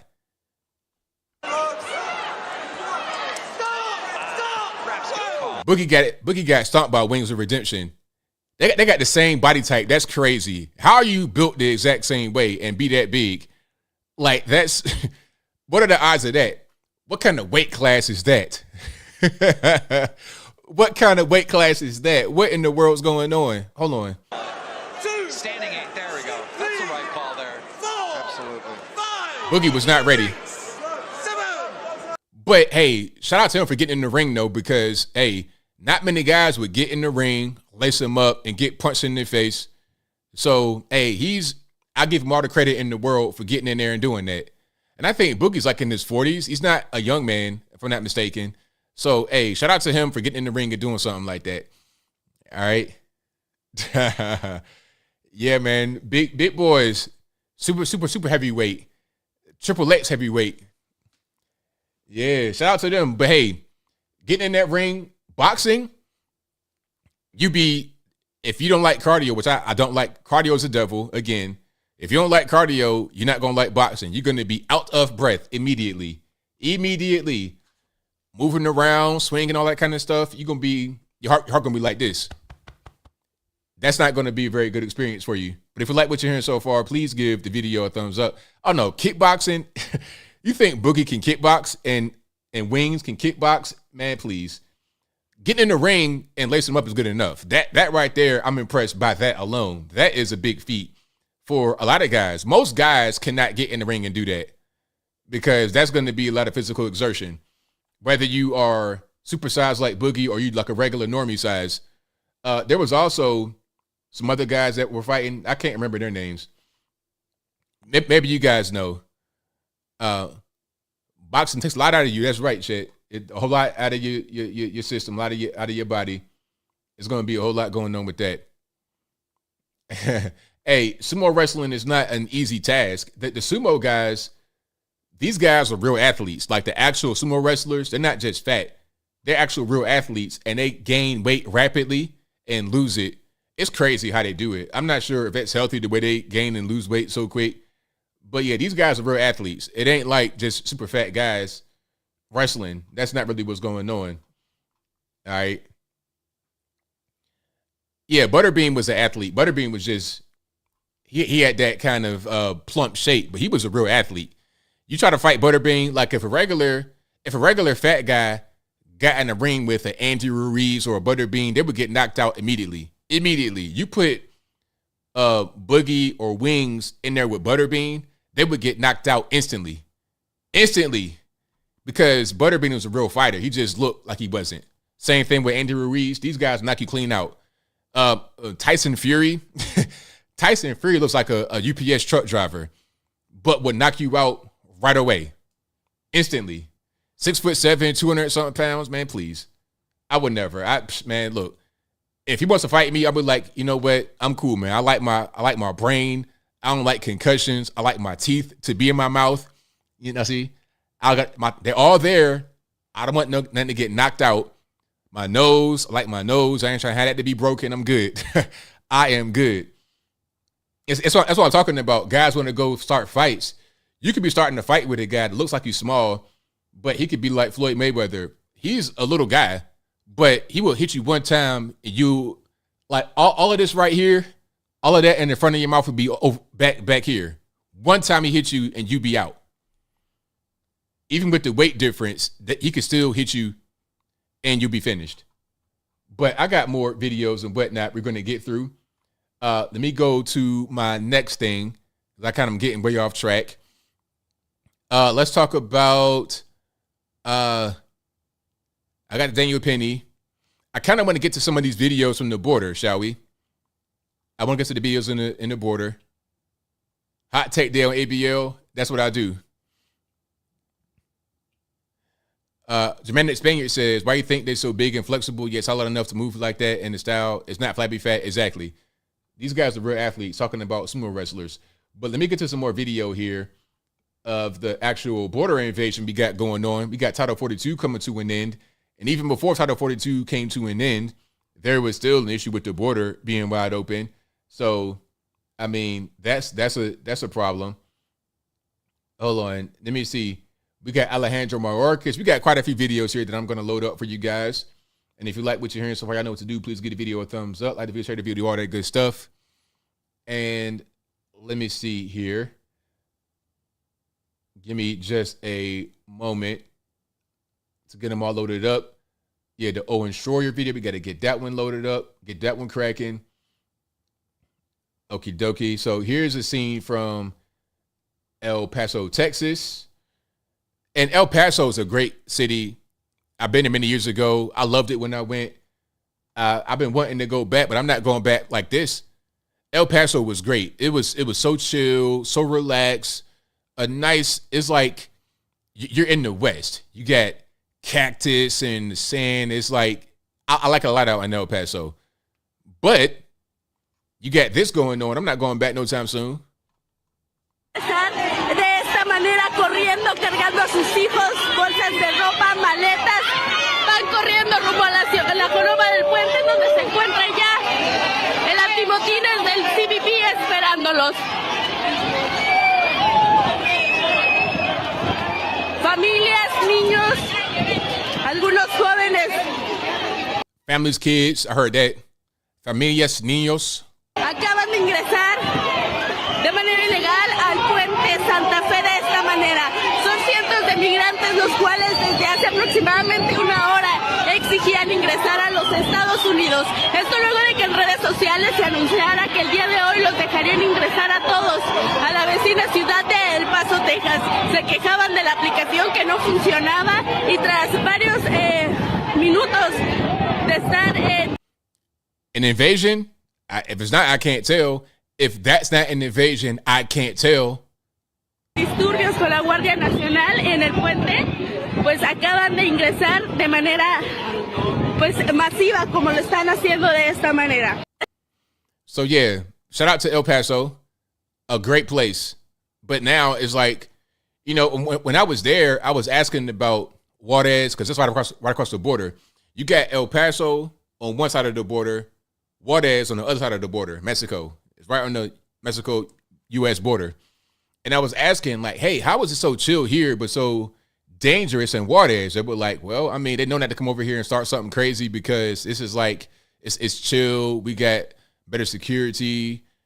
But now it's like, is it going to be any kind of separation between Juarez and El Paso? And if Juarez kind of spills over into El Paso as far as the violence and whatnot, now we got a problem.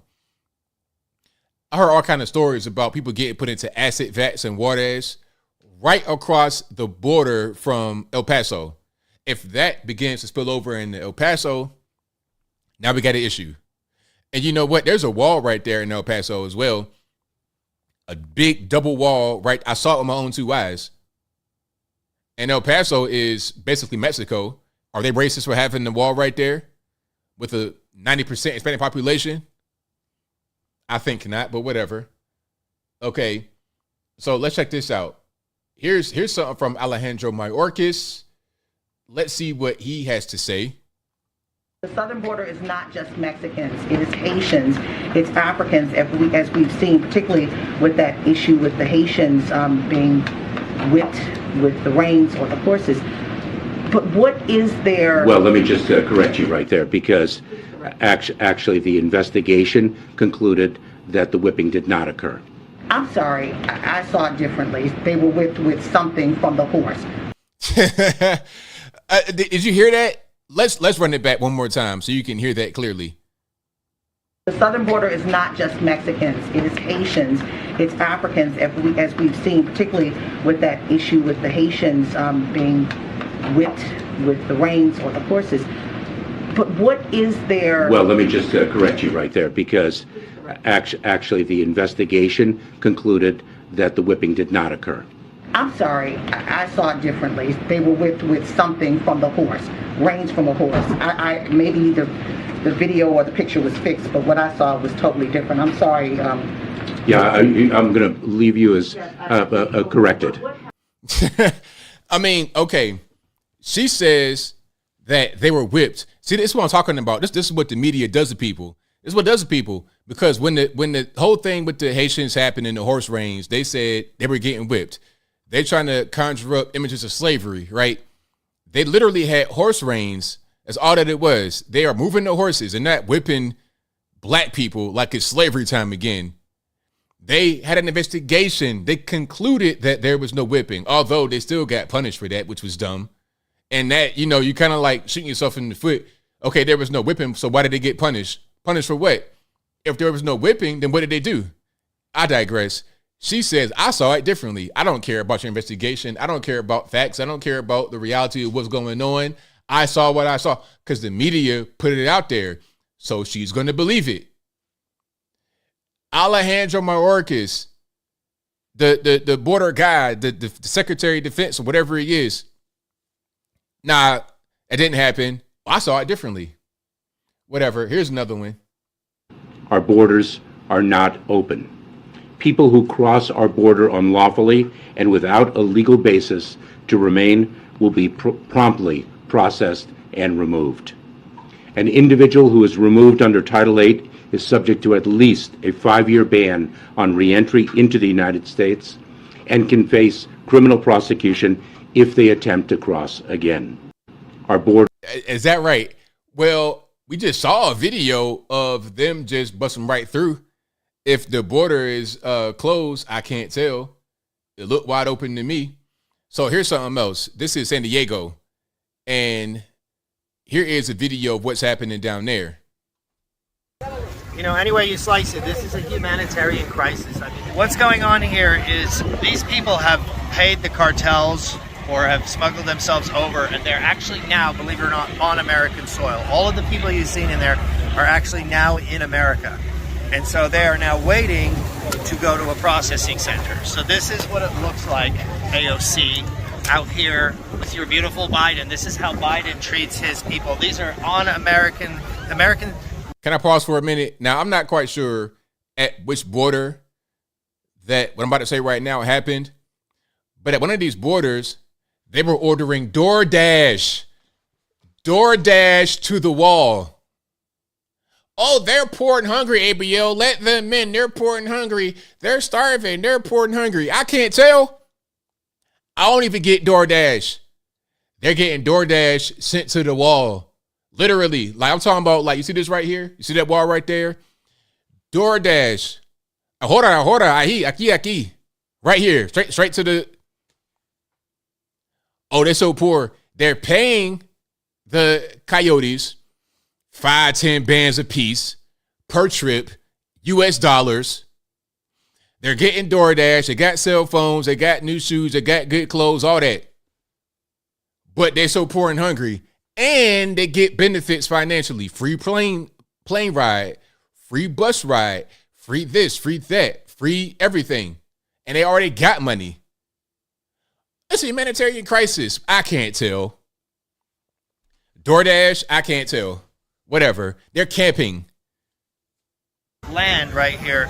And this, if you thought the kids in cages were bad, this is what you have now under the amazing Biden industry here. What's going on with the Biden? I can barely talk. This is fucked up, man.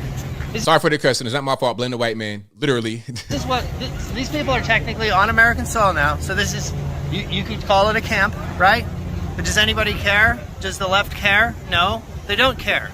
Meanwhile, these people are going to wait with their kids, with no toilets, with nothing, no food. I don't see any food cooking over there. There's a couple of Christians here handing out water bottles, okay? So they're going to wait, and they're going to be slowly processed through the processing center. And whether Title 42 is going to change it or not, in reality, Title 42 is not the answer here. The answer is we need to... Nice clothes. Look at this. Like they're on vacation.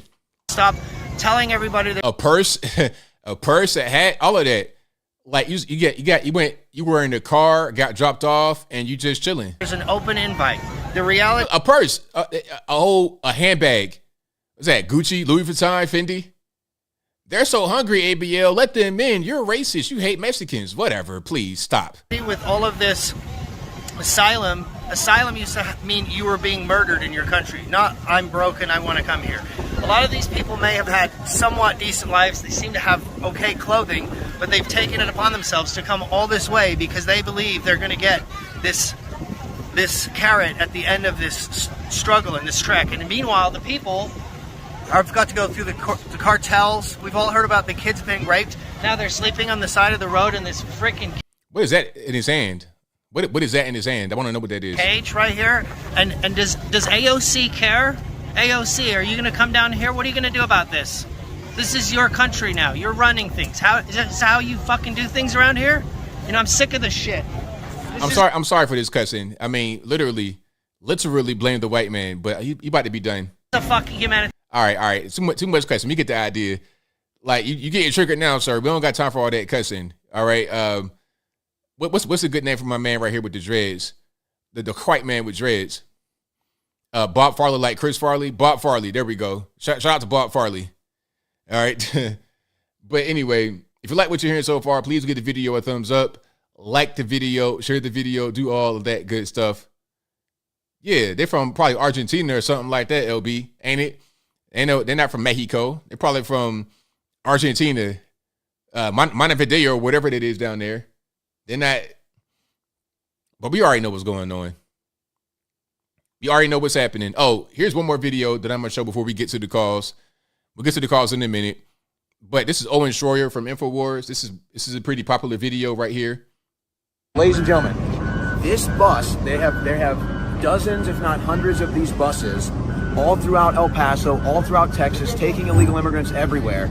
And it's more important to protect the illegal immigrants and drive this bus through a ravine across the border so they can get them on without the American media seeing them. And this bus is going to take them somewhere deep in the heart of Texas, drop them off. But Border Patrol tells us the border's secure, nobody's crossing, nobody's coming in illegally, as it happens right in front of our face. So what's going to happen right here is they're going to load the illegal aliens onto that bus. And they were trying to block the view of the U.S. journalists that were right there trying to film it. Okay. Move back. I'm gonna go ahead a little bit in time. You see, so they put one bus right there. Hold on, I gotta refresh. Y'all give me a second. But they put one bus in front, ladies and gentlemen, and then watch. So watch this. Here's one bus coming. You can't see Biden's border invasion, and they send border agents out here telling us it's not happening. Okay. So then watch. Here's a bus. I mean, here's a truck. So are they going to block our cameras too? Yeah, make sure we can't see it. So you see, it's like a little fence area right there. You got illegal aliens coming from that fence. They're gonna go right on that bus, and then they put the truck right there so the view is obstructed, and so the illegal aliens can't go beyond that actual physical barrier of the truck. Okay. Very nice. Make sure. That's the one, and then they're gonna make another one in a minute. You gotta move back. Get out of the way, you dirty Americans! This isn't your country anymore. Operation. Law enforcement, open border law enforcement here. Look, there go the other one. This is what you get when incompetent clowns run your country. And you're not going to shut me up. I'm an American citizen. I have a First Amendment right. It's time we start acting like Americans. This is ridiculous. This is Owen Schroyer from InfoWars. Owen Schroyer. And you know what? I guarantee you they all agree with me. I guarantee you they all agree with me. They do. But their leaders are too cowardly to do the right thing. Yeah, get that Border Patrol truck in the way. Make sure nobody can see it. See? Unbelievable. You guys and they have one truck right there, another one that's kind of like catty-cornered right on the back of it to block the view of the bus because they can load on the illegal aliens right there. This? See, look, they're already going on. You guys like Biden's America? The same Border Patrol agent that tried to shut me up said there was no illegal immigrants coming in just 20 minutes ago. And look, there they go, right on the bus. Now you got the agents blocking the distance between the two trucks, blocking a little gap right there. And they're trying to also obstruct the view. So this is amazing stuff right here, isn't it? See? Let's all just accept the state of our country. Loading right on the bus, and they're going to come right into the country, right into the interior, coming to a town near you. That could be going to Chicago, New York, wherever. Like I said, send them to Patrice Cullors out there in Los Angeles. Send it to her compound. Yeah, send it to her compound. Let her just hang out right there, right? That's the way they shoot. They don't come out here. Don't come here. Don't let them stay in Texas. To anybody that voted for this, let them come stay at your house. If you voted for it, then it must mean you like it. It must mean you want it. So let them come stay at your house. On you. No money from the government. Let them come stay. If you got gang members or whatever, don't worry about it. If you got child abusers, it's all good, right? Because you wanted them to come in. Come on, come all. You're poor and you're weary and whatnot. Could be criminals too, couldn't it? It could be those that'll do something to you, couldn't it? And your kids. But I digress. Okay, we have a lot going on. I got through mostly everything I wanted to get through, but time is racing here. I got super chats on deck. Then I'm going to keep on rocking and rolling. I think I had one more video to show you guys. It might have been the Ted Cruz if I can find it right quick. And if I can't, I'll just keep on rocking with the super chats here. But Ted Cruz got really triggered as well. Let me see if I can find this right here. There's a longer version of this, but for time's sake, I won't play the longer version. All right, let's go ahead and roll this here. Let me ask you something. Let me ask you something. What rate of illegal immigration do we have in 2020? Do you know anything? I asked you a question. How long have you been in office? Do you know anything? How long have you been in office? I've been in office 11 years now. And this has been okay. kicked the count during multiple administrations. Except you're okay. You don't get to argue with me. You asked your question. You asked your question. You don't get. You want to hold a press conference? You can do it over there. You want to hold a press conference? You can do it over there. How are you? So hold on. I'm going to answer his question. The talking point of the Democrats, which this media reporter happily parrots, is, gosh, the problem can't be fixed. There's one little problem with that. It is an utter and complete lie. In 2020, the last year of the Trump presidency, we had the lowest rate of illegal immigration in 45 years. You ask, what have I done? I've championed the men and women of Border Patrol. I've championed securing the border. I've championed Remain in Mexico. And we turned this problem around and solved it. And we went from Joe Biden inherited the lowest rate of illegal immigration in 45 years. And the first day in office, he made political decisions to cause this problem. And you should be ashamed of yourself because you're a reporter and you're not reporting facts. You're telling lies. Joe Biden made a political... So that's your man Ted. And what he's saying is right. We had a very, very, very low rate of border crossing, a 45-year low under Trump because of political decisions that he made. And then you have Joe Biden that came in and unraveled all of that. He made bad political decisions, and now we got to pay the cost. Now we got to pay the cost. Now we having the border out of control, drugs coming in, people that are abusing children, all kind of just extra ridiculous, weird stuff coming in, and they're talking about, oh, it can't be fixed. It's ridiculous. It's totally ridiculous. All right. So yeah, shout out to Ted Cruz for keeping it all the way real out there with the reporter, the activist, so-called of. The activist masquerading as a reporter. All righty. Let's get to super chats here. We got quite a few of those. Then we'll get to the calls. The number to call is 434-658-1037. 813-658-1220. Again, 434-658-1220. I'll get to those in a few minutes. Y'all please hang tight. Thank you to Dutch Schaefer, who says, so ABL, you see Joe's speech at Howard University? I did a video about that, actually. It's coming out tomorrow. Yeah, that speech was super cringe, super ridiculous, and they gave him an honorary doctorate. So let me get this straight. You could say, vote for me or you ain't black. Poor kids are smart as white kids, and as a result of that, they give you an honorary doctorate. Meanwhile, those of us on the right get accused of not being able to outreach to the black community. We have bad messaging and all this and that. And the third, I never heard anybody on the right say, vote for me, you ain't black. I never heard that on the right. But you can say that on the left and it's totally fine. There's never any accusation of messaging not being right or not doing the proper outreach. It's so dumb, but I'm getting triggered, so I digress. Thank you to Miles Davis, who says, cannot believe I was there to see a 14-year-old get murdered on a train platform, 52nd in Market in West Philadelphia. They say he got into it with an adult. That's crazy, man. That's a traumatic experience. Sorry you had to see that, man. But that's what's happening in a lot of these crazy, just lawless places, man. RIP to the young boy. Thank you to the wealthy broke man who says, has to look up your channel to see this censored. That's crazy. That's totally crazy, man. Thank you for taking the effort to find me. I appreciate you, boss. Thank you to Rebel Without a Reason who says, did you see the illegals are having a DoorDash delivered? I saw that at the border, FJB. I did see that. He also says, happy Mother's Day to all the wonderful mothers out there raising them kids right. Yeah. Shout out to all the moms. Happy Mother's Day. Hopefully you guys enjoy your day tomorrow. Thank you to Michael Critchlow who says, Adidas could have sold their men in inventory first, then cut ties with Kanye. Exactly. The flip-flopping is silly. So many corporations making dumb decisions. Right. They could have just done that, but of course they're stupid. They just make snap decisions, not things that make sense financially.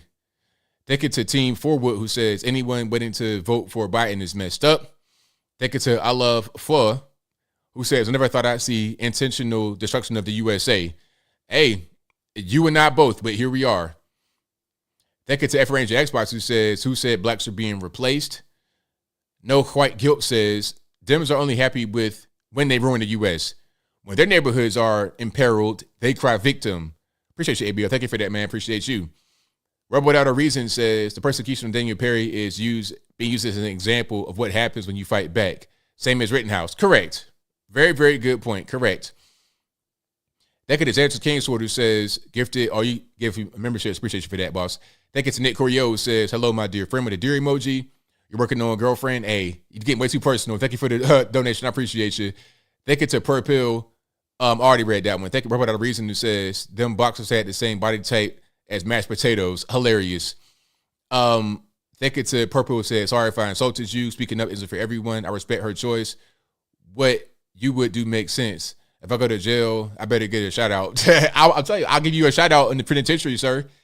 He also says, did you see the video of dudes with turbans coming in? I did not, but I saw the Chinese. I did see that. Hold on. Let me see if I can find that video of the Chinese illegal aliens at the border. Yeah, hold on.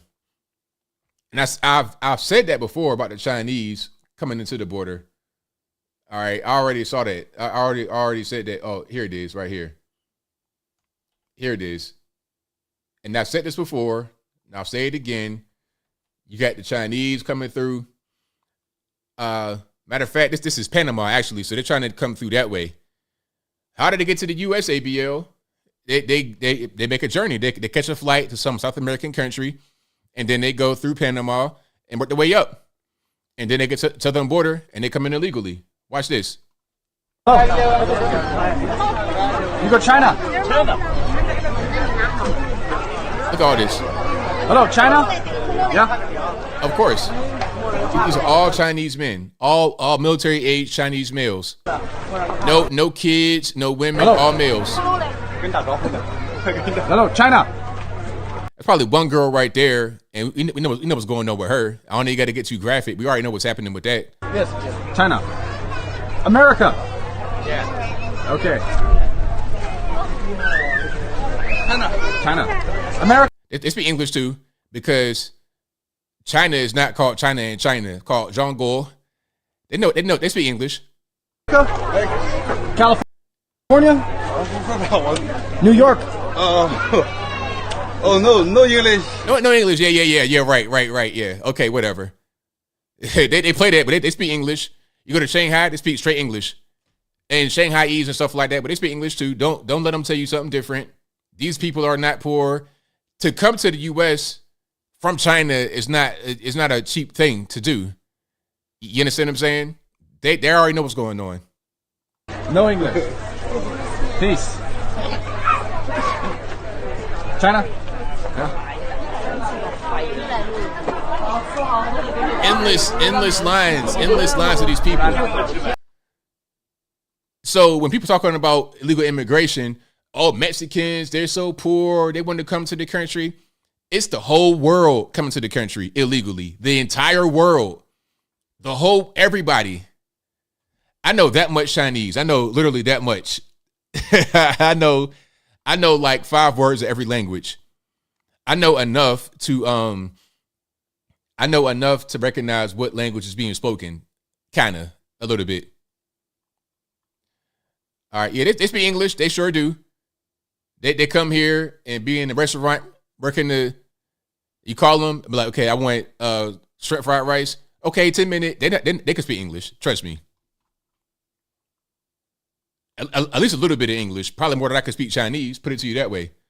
Let's keep on going here. And they come up to America, so they already know kind of what time it is. They're not going to be totally unable to communicate. Let me see. Thank you to Rebel Without a Reason, who says illegals have been given court dates for 2027, and they're not going to show up. It could be a court date for tomorrow. They're not going to show up. And how are you really going to check? You're going to put some kind of device in their hind parts. They're not going to show up for court, and they know they're not going to show up. What's the point? Thank you to Michael Critchlow, who says, what do you think the Jamie Foxx medical complication is all about? He's been down for weeks.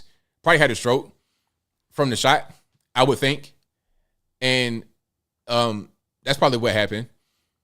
But I don't know. If you were to ask me my opinion, that's probably what happened. And he might be really bad as far as his physical appearance. You know how LA is. They want you to look a certain kind of way. You can't be showing any kind of physical weakness. So he probably won't come back out for a while until he can get his physical appearance back together, because he had a stroke. It might be face drooping. He might not really look too well. He might look shocking to the world if we saw him right now. Thank you to Santo Bartez, who said, thanks for highlighting the actual insanity going on at the southern border. Hey, man, I got to do it because the whole situation is crazy right now, and somebody's got to do something. We can't just act like it's not happening. It is happening in real time. All right. But let's get to the calls here. The number to call is 434-658-1220. Again, 434-658-1220. And let's go ahead and get rocking and rolling here. Who had a stroke? Probably Jamie Foxx, the actor. That's what I'm thinking, because he's been gone from the public eye for a long time, like a month or some change, maybe 2 months. And people are speculating that he may have had some type of stroke or something like that. 918, you're on the line. Who am I speaking to? Hey, what's up, ABL? Oh, hang on. I couldn't look over here for some reason. All right, you there? Okay, is that better? It's all good. Okay, cool. Yeah, it's JB Scott from Oklahoma. Man, I'll tell you what, there's a lot to be fired up about this week. Yes, it's a lot happening. I'll stay on one subject, and that's the whole New York City subway system. I've never been on the subway, never been in New York. And if I did go there, I'd have to go in full Batman mode. I wouldn't last 10 minutes before I was in jail. But it made me think of a story that just happened a little over a week ago. I was at the nearest convenience store, which is right off a major interstate, Interstate 44. And of course, that's where the casino's at. That's where the strip club's at. So you get a lot of shady characters. But you also get a lot of the families just passing through, And I was in there a little over a week ago, just getting gas and cigarettes. And this guy walked in, and it was really crowded too. This guy walked in, and he wasn't wearing a shirt. And there's clear signs on the door that says no shoes, no shirt, no service. And that got me triggered. So when he came in, I went up to him. I'm like, go outside and put a shirt on. We got face to face. And I didn't know who he was, But I'm like, there's a sign on the door, no shoes, no shirt, no service. So, yeah, he went out because the two cashier girls, they were young. They were probably in their late teens, maybe early 20s, And I didn't want to have them dealing with some crazy nut job. So he went out, and he put a shirt on. And then he came back in. And so, I interfered. And like I said, if I went to New York City and got on a subway, there's no telling what can happen. Yeah, I don't recommend getting involved because you don't want to become Daniel Penny. Yeah, exactly. It got me triggered when he came in there without a shirt on. I'm like, oh, come on, man. But anyway, I'll leave it at that. That's, a lot more I want to talk about, but that was, the main thing that got me fired up tonight. So. Thank you for the call, man. Love you, dude. Love everybody in the chat and all the callers. And have a good night, man. Thank you for the call, man. Appreciate you. Mm-hmm. All right. Great call. Shout out to my man for the call. Let's get to some more here. Let's go to calling last week to 617. Hello, can you hear me? 617. Going once, going twice. I don't know what happened, 617, but you have to be prepared, have your ear to the phone, ready to answer the call. If you're not, then I can't do nothing for you, boss. 860, you're on the line. Who am I speaking to? Hey, Bill, it's F&A Ranger Xbox. How you doing, brother? It's all good, man. What's happening? Man, can you hear me? I hear you well. Oh, okay.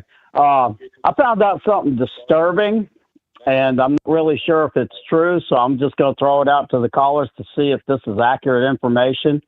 But it seems like a lot of members of our government, the bureaucrats, all seem to have dual citizenship, and it doesn't really matter what country it is, but when they're all have dual citizenship with the same country and the way the country is being run, I'm wondering if there's not a conflict of interest there, because I'm talking about Janet Yellen, how that clown from Gary, Indiana, the transportation booty judge or booty shaker, or whatever his name is, and then Rachel Levine and a couple others. They all have dual citizenship with America and Israel, and I was just wondering if that was true or if that is just an internet rumor. I haven't had time to look into it, but I would find that quite disturbing.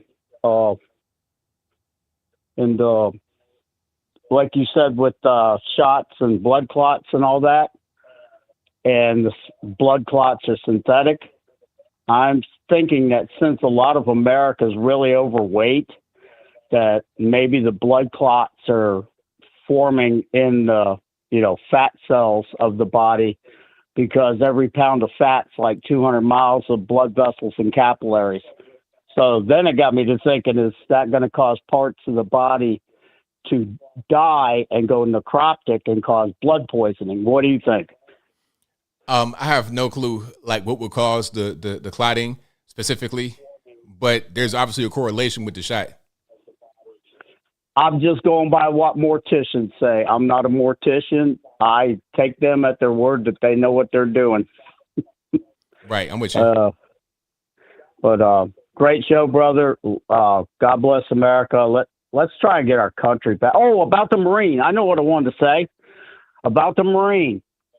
Okay, now that is not a chokehold. What they are doing is lying. The hold that he used is a strangulation hold. And I know this because I've been taking judo and jiu-jitsu since 1972. Because, a strangulation hold is best to be done with bare arms, because what you're doing is you're blocking off the blood vessels that provide oxygen to the brain. But the body can still breathe because the airway is in the crook of the elbow, protected. And you got to have a bare arm when you do it, not wear coats or anything like that, so you can feel the person relax. And once they relax, you let them go, because the idea, judo, it's a gentle way. You're not really wanting to hurt the person. You just don't want them hurting you. And I think with all the excitement and everything that went on, he couldn't tell when the man went limp. And after that, you got to let him go. And immediately the blood will start flowing. But what they don't show on the video was when he was giving him CPR, because he wasn't trying to hurt him. He was just trying to subdue him. And I'll let you go with that, ABL. You take care, brother. Good night. Thanks for the call. Appreciate you. All right. Shout out to my man for the call. Let's get some more here. Let's go to 786 to the line. Who am I speaking to? Mr. Anthony Brian Logan, how are you, sir? I'm well. About yourself? I'm doing not too bad right now. I was just thinking about the comedy special on the Clown News Network, CNN. The comedy special he had a couple of days ago. You're talking about you're talking about the town hall. Yeah, exactly. I call it comedy special because I know Trump was coming off like a stellar improv, and CNN was acting like the offended hecklers in the back of the room, Oh yeah, definitely. Exactly, and I think, and the one thing too is really revealing about CNN, especially Innocent Cooper, who is saying, this represents, this is a threat to democracy, and this is what half the country's like. And I'm like, wait a minute, half the country is a threat to democracy?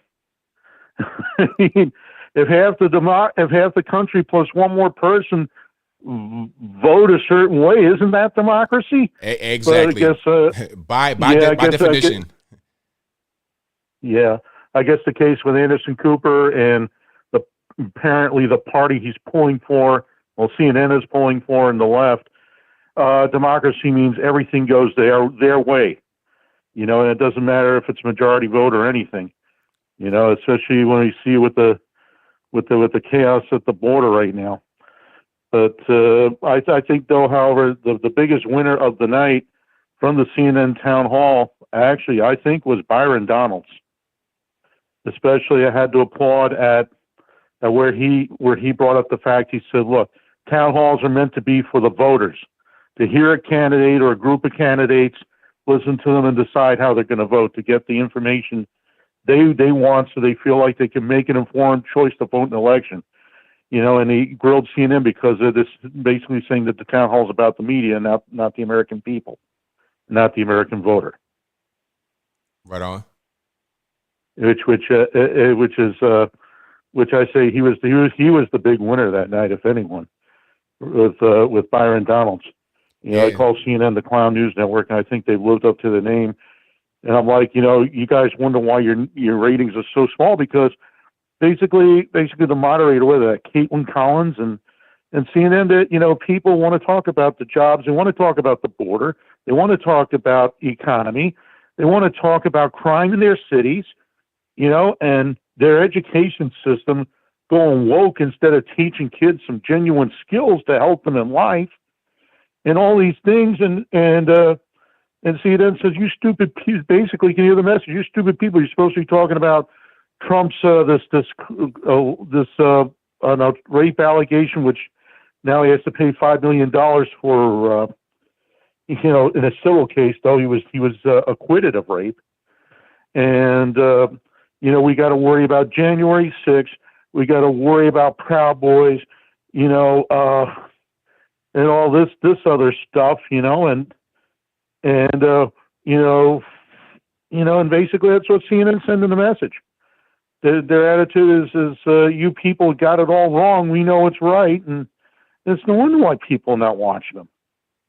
Exactly. It's not hard to tell. Exactly. It's pretty clear what's going on. Yeah, well, I want to say ABL, it's guys like you who are the future media right now. You're the future.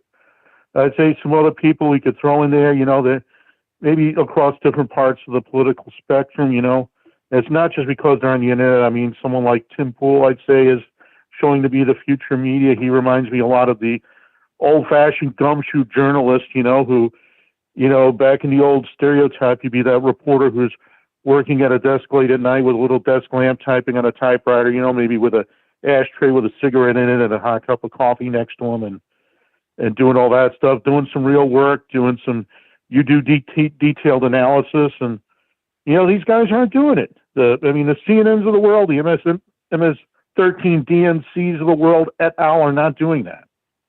Exactly. There's guys like you and all that are doing it. Like I said, the gumshoe journalist is what I like to refer to, the old-fashioned gumshoe journalist. Well, I don't mean to take up any more of your time. I know you got 1,000,001 callers behind me, so. Thank you for the call, man. Definitely appreciate you.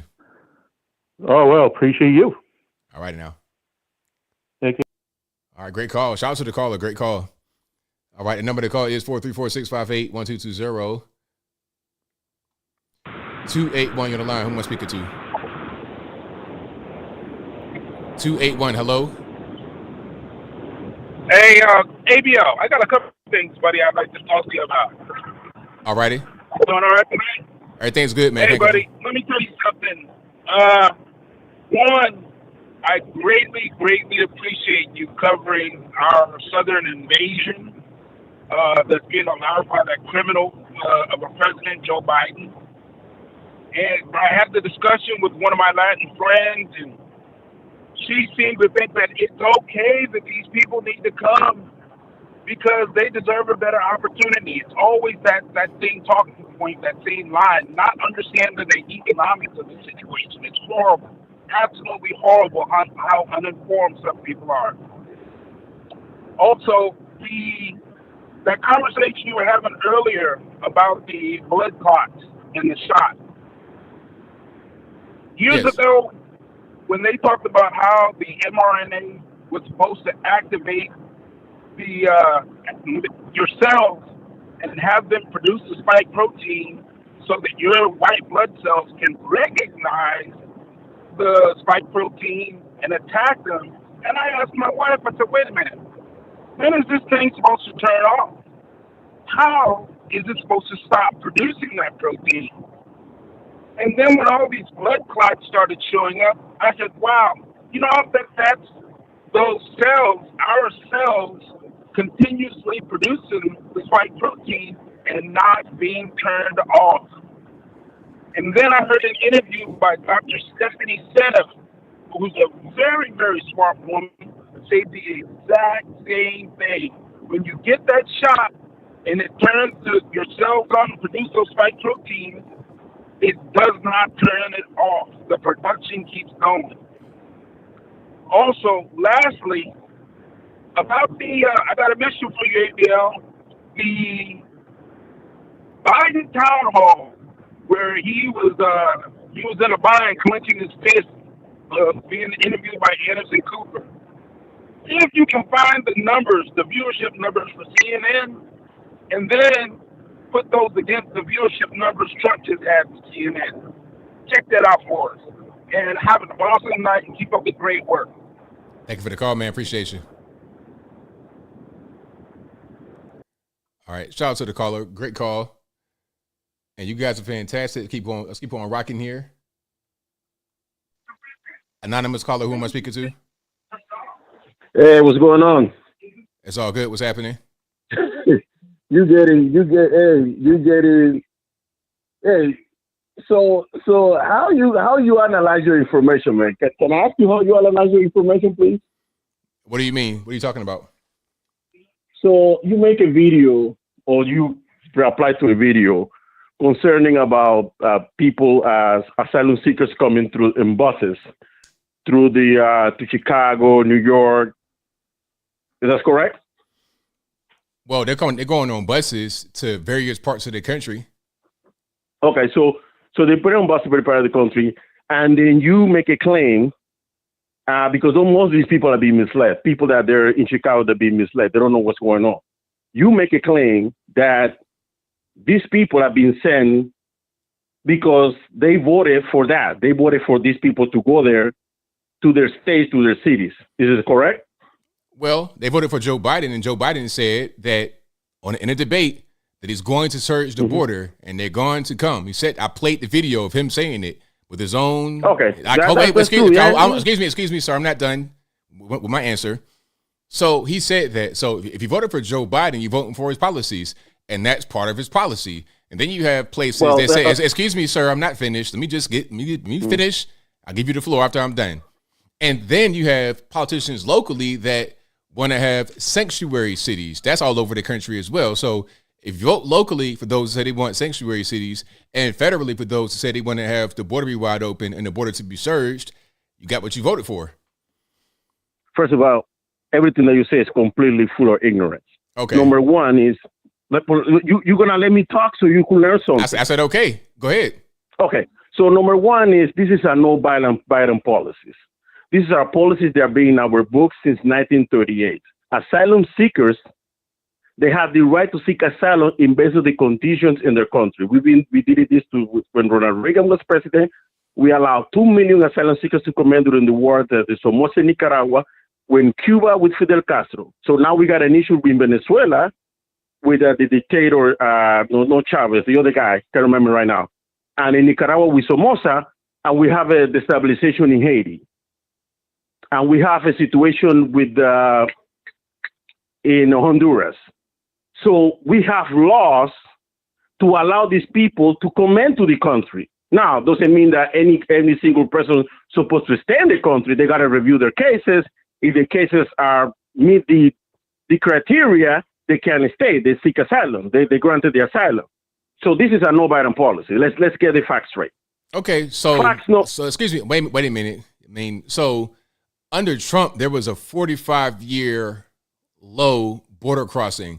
So why did that happen? This is just coincidence, or were there actual policies under the Trump administration that made that happen?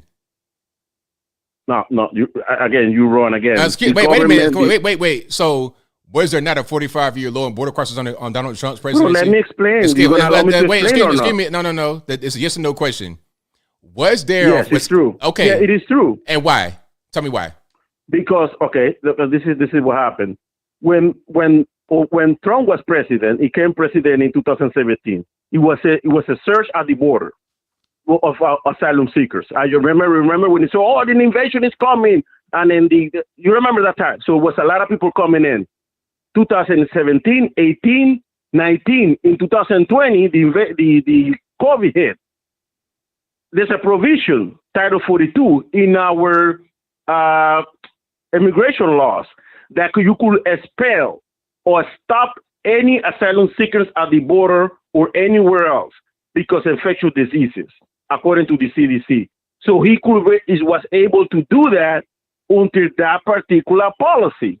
And that policy is not his policy. Okay, so like he said, like my Title 42, that was in 1938. Was that it? When we had the outbreak. Excuse me, sir. Was that the only thing in Title 42? Was that all you did?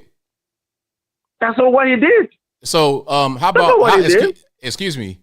How about the other policy, remain in Mexico? Was that not Trump? That was part of Title 42. Remain in Mexico was a part of 42. That was already. Remain in Mexico was already they weren't doing that under Biden.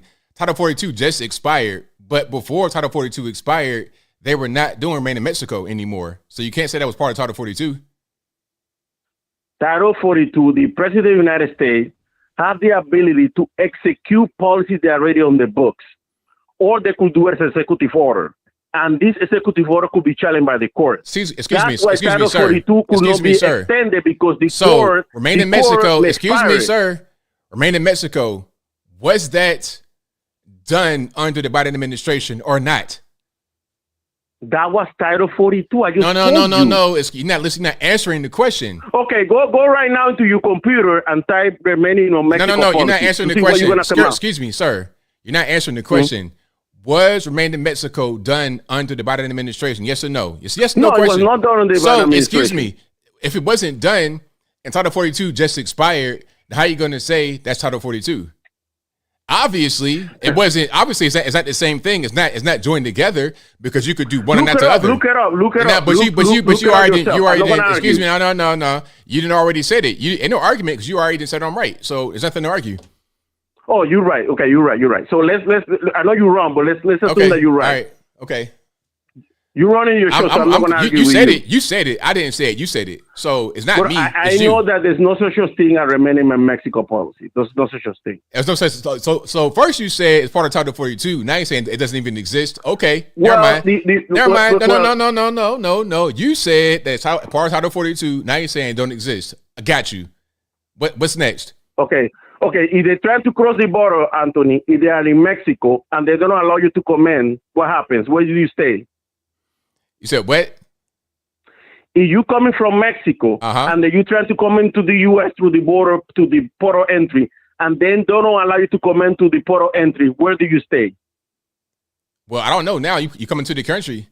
In Mexico, dumb. No. That's what Trump called it. Excuse me. No. That's not the way it works, sir. Excuse me, sir. That's not the way it works, sir. Excuse me, sir. Quiet. Remain in Mexico means you got to apply for asylum in Mexico, not to come into the States and then apply.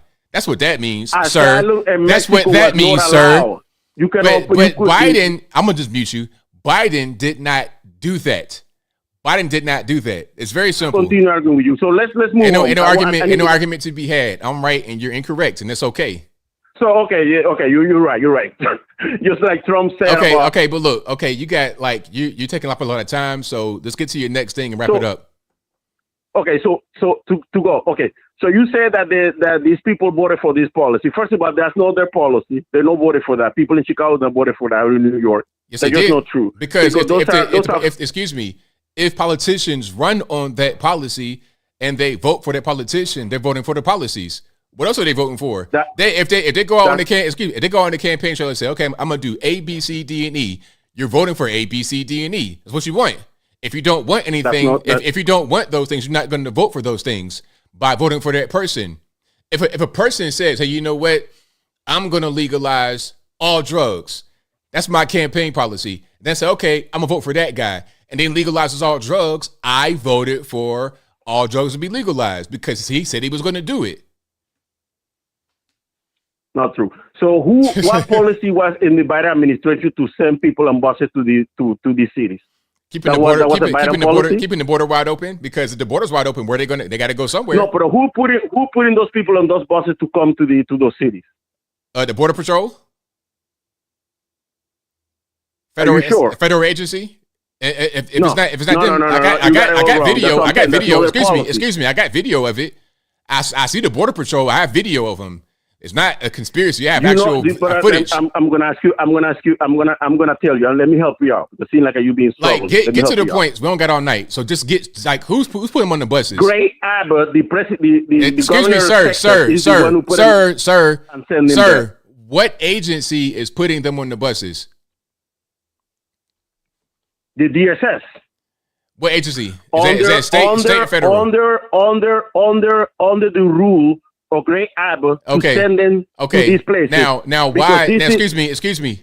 Why are they being put on buses? Because he wants to use this as a weapon for political purposes. Now, if they're not put on the buses, where are they going to go? They could stay in those facilities. In Texas? Okay, right. Texas. And basically because the federal government is surging the border by the policies not being in place to keep the border closed, because they're doing that now. That's on Texas to do with it. That's not fair. That's not right. Okay, you take them over here in your sanctuary. You take them rather than making us deal with it. That's not the federal policy shouldn't be impacting the states this way. Federal government has a responsibility of protecting the states, and when they don't do that, then the states got to act on their own. But thank you for the call. It's been a good one, but you've been on too long. Have a nice night. All right. Shout out to Avin. but we got to keep on rocking. 504 on the line. Who am I speaking to? Hey, ABL. It's Alien Spaceship. All righty, man. What's going on? All right. So, I got some new information about the farming stuff. So, as you know, I told you cooks and pilgrims, they have been sending meat to China, and they're also sending meat to Ukraine. Oh, okay. Very interesting. And also, in Georgia, Dalton, as I told you, and as you know, because you're close to that area, it's the carpet capital of the world. And in the recent policies, a lot of like Warren Buffett, he's liberal, and he's been following with these Democrat policies, and they've been laying off a lot of people because he has control over a lot of those carpet companies. And it's worse than when Obama was in there, because when Obama was in there, there was layoffs, and now there's even more layoffs under Brandon. So there's not only more layoffs, but now, as we were talking about, and as Ivan was talking about, but in a bad way, that there's a lot of illegals coming through. So maybe, and my theory is they're going to try to replace the American workers with the foreign ones. Oh, of course. That's really the ultimate goal with a lot of this stuff. They're trying to just replace American citizens with the foreign workers for a lower price as well. Yeah. And also, it's like slavery in a way where like they want like a bunch of cheap labor from a foreign place. And you did very well with your debate with Ivan. And, I don't understand, some people may have, I feel, in my opinion, a lot of people make their decisions with emotion. And I feel leftist people, they're making decisions with emotion and not logic. What do you think?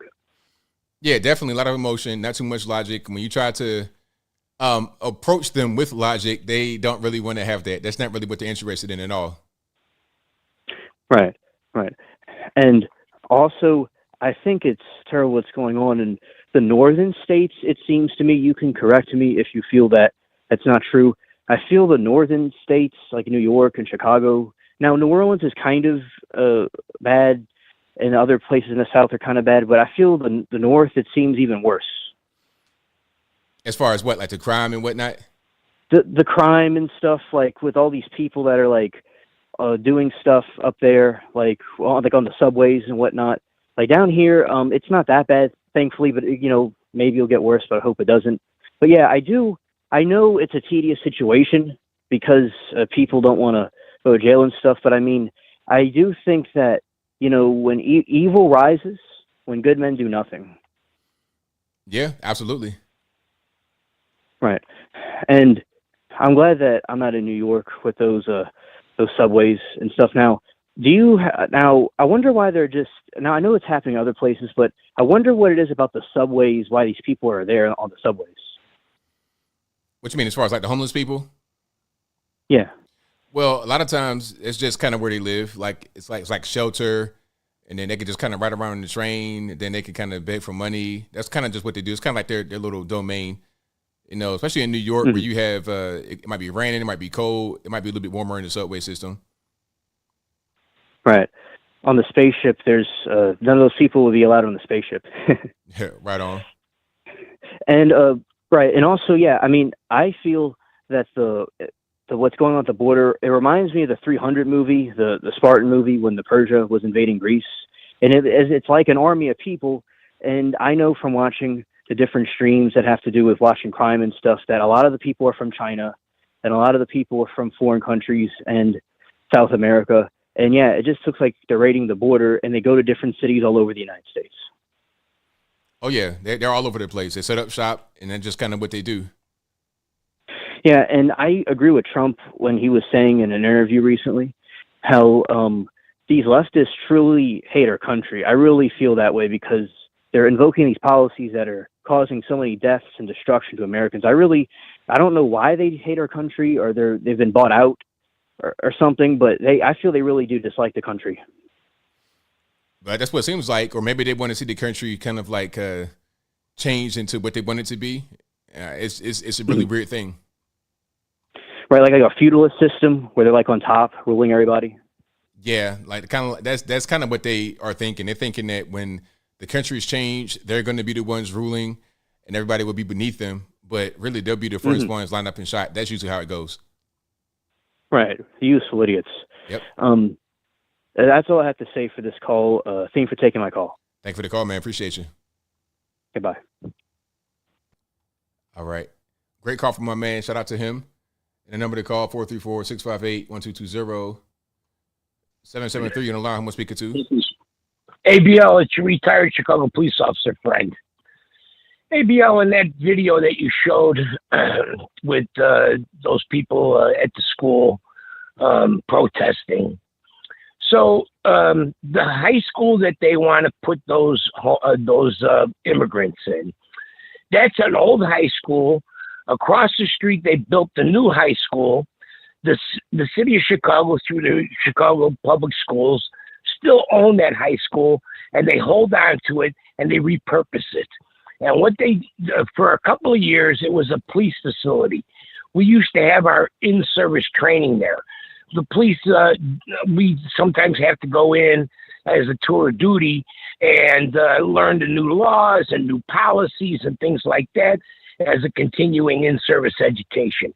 So I know that neighborhood and I know that building itself. That's a nice black area there in South Shore, ABL. There's crime there, but it's nice homes. It's mostly a solid black area, and it's very nice homes that are across from there. So I understand people's complaint. But here's the thing with that, ABL. You know, okay, bring everybody, because this is what Chicago voted for. You're going to bring these immigrants over here. A friend of mine that I used to be a partner with is now working the desk. He sent me a picture of 30 immigrants in the lobby of the police station. Then they took those immigrants and housed them in a Park District park house at the park. A couple of days later, this is on the north side, not on the south side, mostly a white area. They took over the park house to house the people there, and they closed the park and the park house to the public. Wow. So maybe you saw there was a news thing on that. The parents complaining that all the summer programs for the kids are canceled. In those park houses, they have basketball courts and things like that. Can't use those because people are now living in there. So, I mean, this is what happens. And I don't care where you bring them, these migrants, no matter where you bring them, they are here by the millions. And just like it shows that Chicago can't really absorb taking care of these people, our country can't absorb all these people. Look, ABL, I've met 1 million people in my career on the streets and everything else. Most of these people that are migrating are good people. You have, criminals splattered throughout that. But once you open the borders, you are going to get a flood, not only from Latin America, but as you can see from China and all over the world, people from Somalia and everywhere else. We've seen the video of it. And you're going to get these people to flood into our country, and our country cannot absorb all these new immigrants. This is not the turn of the century 1900, when the country was much younger and there was a lot more space and less people. We're now all the way in 2023, and our country cannot handle all these people coming to our country. And it's as simple as that, ABL. And here's what those Democrats and Biden wanted to do.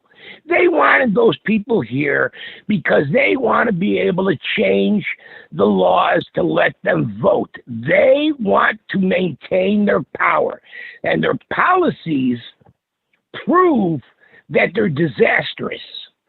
And they know that they can't stay in power too long unless they have some other thing happening, whether it's cheating during voting, letting migrants and immigrants vote, in our country illegally. Here's the thing that Ivan failed to understand. We do have a policy about migration and immigrating to our country. You apply for it. You do it legally. You go through a system where they vet you or whatever they do. And it's more manageable that way. But when you open the borders, let people just wash into our country and then say, hey, 3 years from now, you'll have your hearing. You know what? A very small percentage, maybe 3-4%, I'm just picking that out of the air, but a very small percentage will ever come back to do it the legal way. The majority of those people are here to stay. They have now, melted into our country, and that's what has happened. So, I mean, and then one other thing, ABL, if I may. I believe that the Democratic Party is going to, in some way, indict Biden for something. And I'll tell you why. Because they know that Biden cannot win the next election. He's too old. He's too feeble-minded. And some of these people, they're not dummies. They realize that Biden is going to lose to whoever the Republicans put up. And they need somebody other than Biden to get the nomination for their party. And they'll sacrifice Biden the way they're trying to sacrifice Trump so he can't run. They're going to find something on Biden in order to sacrifice him too, because they don't want him to run, and it seems that they can't do it in any other way. I'd like to hear your 2 cents on that, ABL, but thanks for listening to me, and I'll talk to you later. Thanks for the call. Appreciate it. Thank you. Yeah, that's a really good point about Biden, and they may try to find a thing on him so he's not able to run. I was thinking about that because I think they want Gavin Newsom. They want him to be in there. They think, okay, this is California. Liberals love California. Although they want to leave California, they still love California for some reason. But they want a guy like Gavin Newsom to be in there, to be the nominee. He's not ancient. He's like, in the 50s or 60s. He's relatively young compared to Joe Biden. And like I said, they know Joe Biden's way too old. His faculties are not really there. He will barely be able to finish out this term, let alone a second term. But they can't just not let him run. They got to make it to where it's got to be an excuse as to why you can't run. So they try to get him on. They'll do something to try and counteract what's going on with Joe. I believe so. So, yeah, we're going to see that most likely coming up here pretty soon. And then they're going to try to catapult your man Gavin at the 0 hour. It'll probably be later on in the cycle. It'll throw him in there and say, hey, vote for him. It'll be a big cash push behind him. That'll probably be what happens. But let's keep on going here. 405 on the line. Who am I speaking to? Hey, everybody. It's Des from Oklahoma City. How's it going? It's all good. About yourself? I had my ups and downs in the last few weeks, but I'm alive. That's all that matters, right? That's right. You know, with all this talk about illegal immigrants, and I really need to say this. Where I work, I've actually met few people that actually came into this country legally, and they are just sick of hearing this in the news about all these illegal immigrants coming into the country, and it really upsets them because it's just, I think it's just wrong that we just accept anybody just to make us, we're the most humane country in the world. Oh, look how many people we're taking in. Oh, look at what we're doing. How do we know these people are not on some kind of watch list that's not supposed to be here? Right, exactly. The whole humanitarian thing is like, okay, that's really aside from the point. We have a nation to secure, and if we don't have security, then we're not going to be able to help anybody. I mean, most of the people that I work come from the Asian countries like Thailand and the Philippines, and I actually met a couple from Vietnam, and they seem to be very nice people, but, you just don't know if you meet the wrong person from a country that we have a little problem with, and they cause some major issues here. You just don't want to have that, right? That's right. And, I mean, like, let me just say this. I'm a descendant of immigrants. My family came from Germany in the 1860s, if I remember right. And we worked hard, paid our taxes. We contribute to our communities. We did everything to make us look good. We want to show that, hey, we're hard workers. We can do anything. But now it's just like we accept anybody just want to slack around and do nothing. Right. I mean, it's just an embarrassment of what we have become. And I know not many people like what I have to say, but I'm trying to speak from a point of view of, common sense. Now, I hear you. I understand. I mean, I may disagree with you on some things, but I see where you're coming from. And and you and I can have a nice drink at a place, and we can just have a chat about whatever we want, but other than politics, because that's the only thing we seem to be talking about. We need to have a nice old get together and talk about life or something. Yeah, I'm with you. I understand. Yeah, well, I just want to get that off my chest and talk to you later. Thank you for the call. Appreciate you. All right, now. All right, shout out to the caller. Shout out to you guys. You guys are the best audience anywhere on these internets. If you like what you're hearing so far, please give the video a thumbs up, like the video, share the video, do all that good stuff. That'll help me out tremendously. All right. Somebody's name is The White Man. That's hilarious. Yeah, it's a lot going on out here in this country. It's a whole lot happening. 386 on the line. Who am I speaking to? 386, hello. Hey, you there? I'm here. Can you hear me? Yes, sir. All right, man. I don't have a whole lot on politics. I want to echo something that you said earlier, or someone else said earlier, about y'all being the new mainstream media. That's a fact. Never paid a whole lot of attention to any of it or the politics. Come across a handful of people like you, and that's pretty much why I don't trust the news for a whole lot. And I'll check in with y'all every week on videos and try to figure out what's going on and listen to what y'all saying. And just wanted to give you a shout out on that. That's absolutely what you're doing. You are the new mainstream media, people like you. And other than that, the only is obviously optional, but is there one thing you could throw out there that made you decide to do what you're doing and be a voice? What do you mean though? Like as far as what? Just to try to just be non-biased and put it out there and not be like the rest of the news.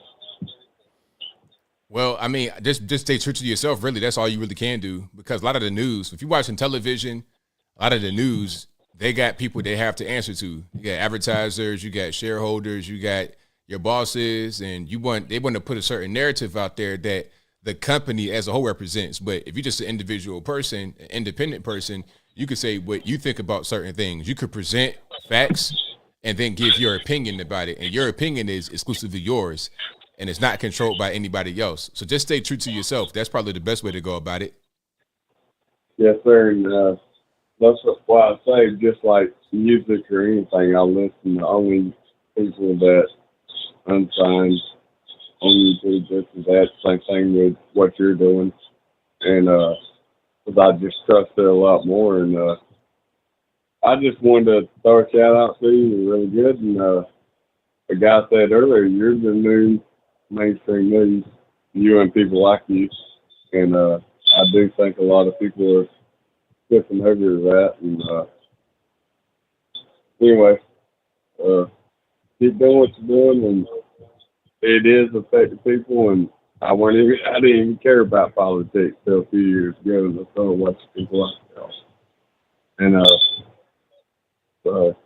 it does have an impact, and does matter, and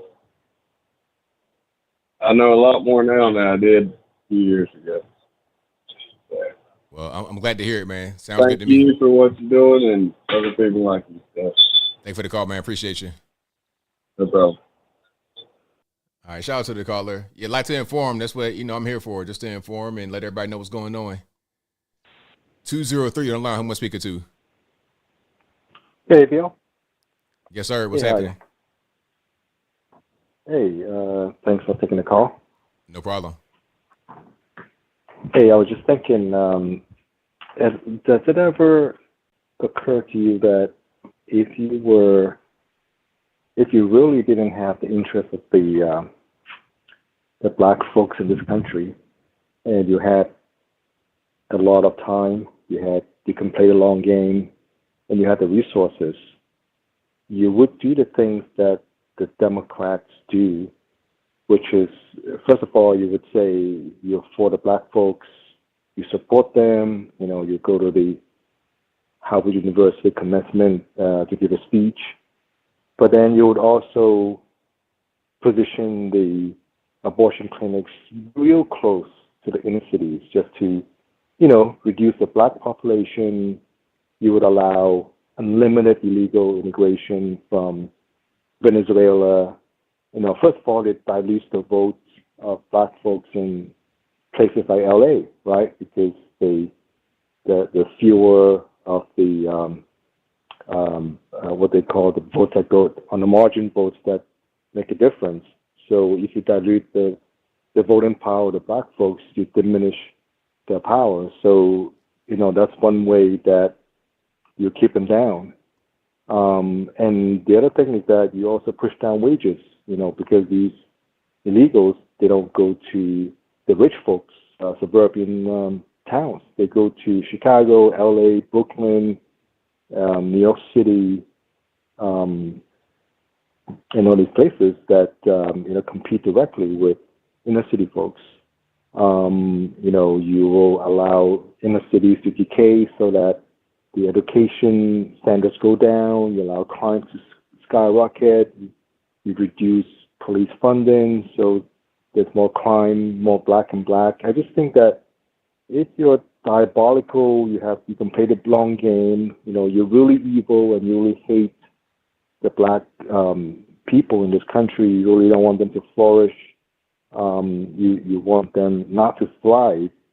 That's exactly what you do if you have the time and you have a diabolical mindset and you have the resources. That's exactly what the Democrats would do, and that's what they're doing. And so it just frustrates me that black folks in this country don't see what they're doing to them. They listen to all the words that are spoken that are that sound nice, but look at the policies. They're destroying, they're diminishing the influence of the black folks, and very soon the black folks are not, the black vote is not going to be the marginal vote that makes the difference. And then what happens next? I think that the Democrats are going to be as quick, just watch, they're going to be as quick to throw away all the support for black folks and turn to something else. So that's all I wanted to say. Is I just feel like I just wish that more people would wake up and see what's really going on. That's it. Thank you, ABL. Thank you for the call, man. You do. Thank you. Appreciate you. Okay, have a good night. All right. Shout out to the caller. A lot of good calls tonight. Thank you guys. You guys are the best audience anywhere on these internet. Y'all know the drill. The number to call, 434-658-1220. I got a little bit of time left. Quick reminder, this is also a podcast you're listening to right now. It'll be available on your favorite audio streaming platform, whether it be Google Play, Spotify, Stitcher, Anchor, Apple, iTunes, etc. Link for that will be in the description, or just go to your favorite audio streaming platform and search ABL Live. I should pop right on up. 405, you're on the line. Who am I speaking to? Hello? Yes? Yeah, ni hao, ni hao, ni hao. Ni hao. Wohen hao. See, you're doing too advanced for me now. I don't know all that. Yeah, this is Deontay. It's from Oklahoma. It's the third Oklahoman today, so yeah, POP holding it down. There you go. There I go, yeah. But no, I wanted to talk about I know probably a lot of people in your chat gonna be upset, but always Trumpers, which I'm as Trump as they get. I got some Trump 2.0s Adidas, so straight from China. ironically enough. Right. But I just think it's think it's super weird for Trump to call CNN fake news media, and then CNN and Trump scratch each other's back. CNN allows Trump to go on CNN, puts a pro-Trump crowd, and then puts a lady that they know has quote unquote beef with Trump. Looks like the dumb blonde, pumps up all the Trump supporters. And then and of course CNN gets all the views, so they're just scratching each other's back. And then of course the dudes afterwards, I forget the hosts at the end, and they act fake triggered. Oh, this is the worst thing. Like they're not really triggered. They've been through this for 6 years. They had a meeting like, oh, we're gonna have Trump. You have to get on the news. You gotta have to act fake triggered. And I understand like Trump is not a globalist or anything like that, but he's something else. And to a certain extent, I feel like he's just the other side of the same coin. In this case, I just don't understand why would you go to a media that you had squabbles with, and then of course the obvious scratching of each other's back. It just all kind of seems suspect in that case. And then I do have a second point. The second point is that the whole FBI thing. I saw your video on that about like 3 weeks ago, and about how they're like that you're an extremist if you mention certain words. And I know that the president can't just like absolve the FBI, but until Trump like at least talk about absolving some of these organizations like the FBI, at least attempting to get rid of things like the FBI, like some of his rhetoric is really just talk. And I know he's good for certain things, but there's other things that he's not good for. And of course you can criticize, really any president, but I just feel like some of the things that's been happening lately is not necessarily conspiratorial, but just at least suspicious. And I would at least ask you, like, what do you think about the whole back scratching thing and stuff like that? Yeah, it is some kind of different kind of stuff going on. I thought CNN was a strange venue to go to for that. I mean, I understand you trying to like reach out to the other side, but I mean, CNN really, I don't really know. It was pretty interesting to say the least to do something like that. And then the whole pro-Trump crowd, it was curated by CNN. I'm not really sure how that worked, how that whole thing played out.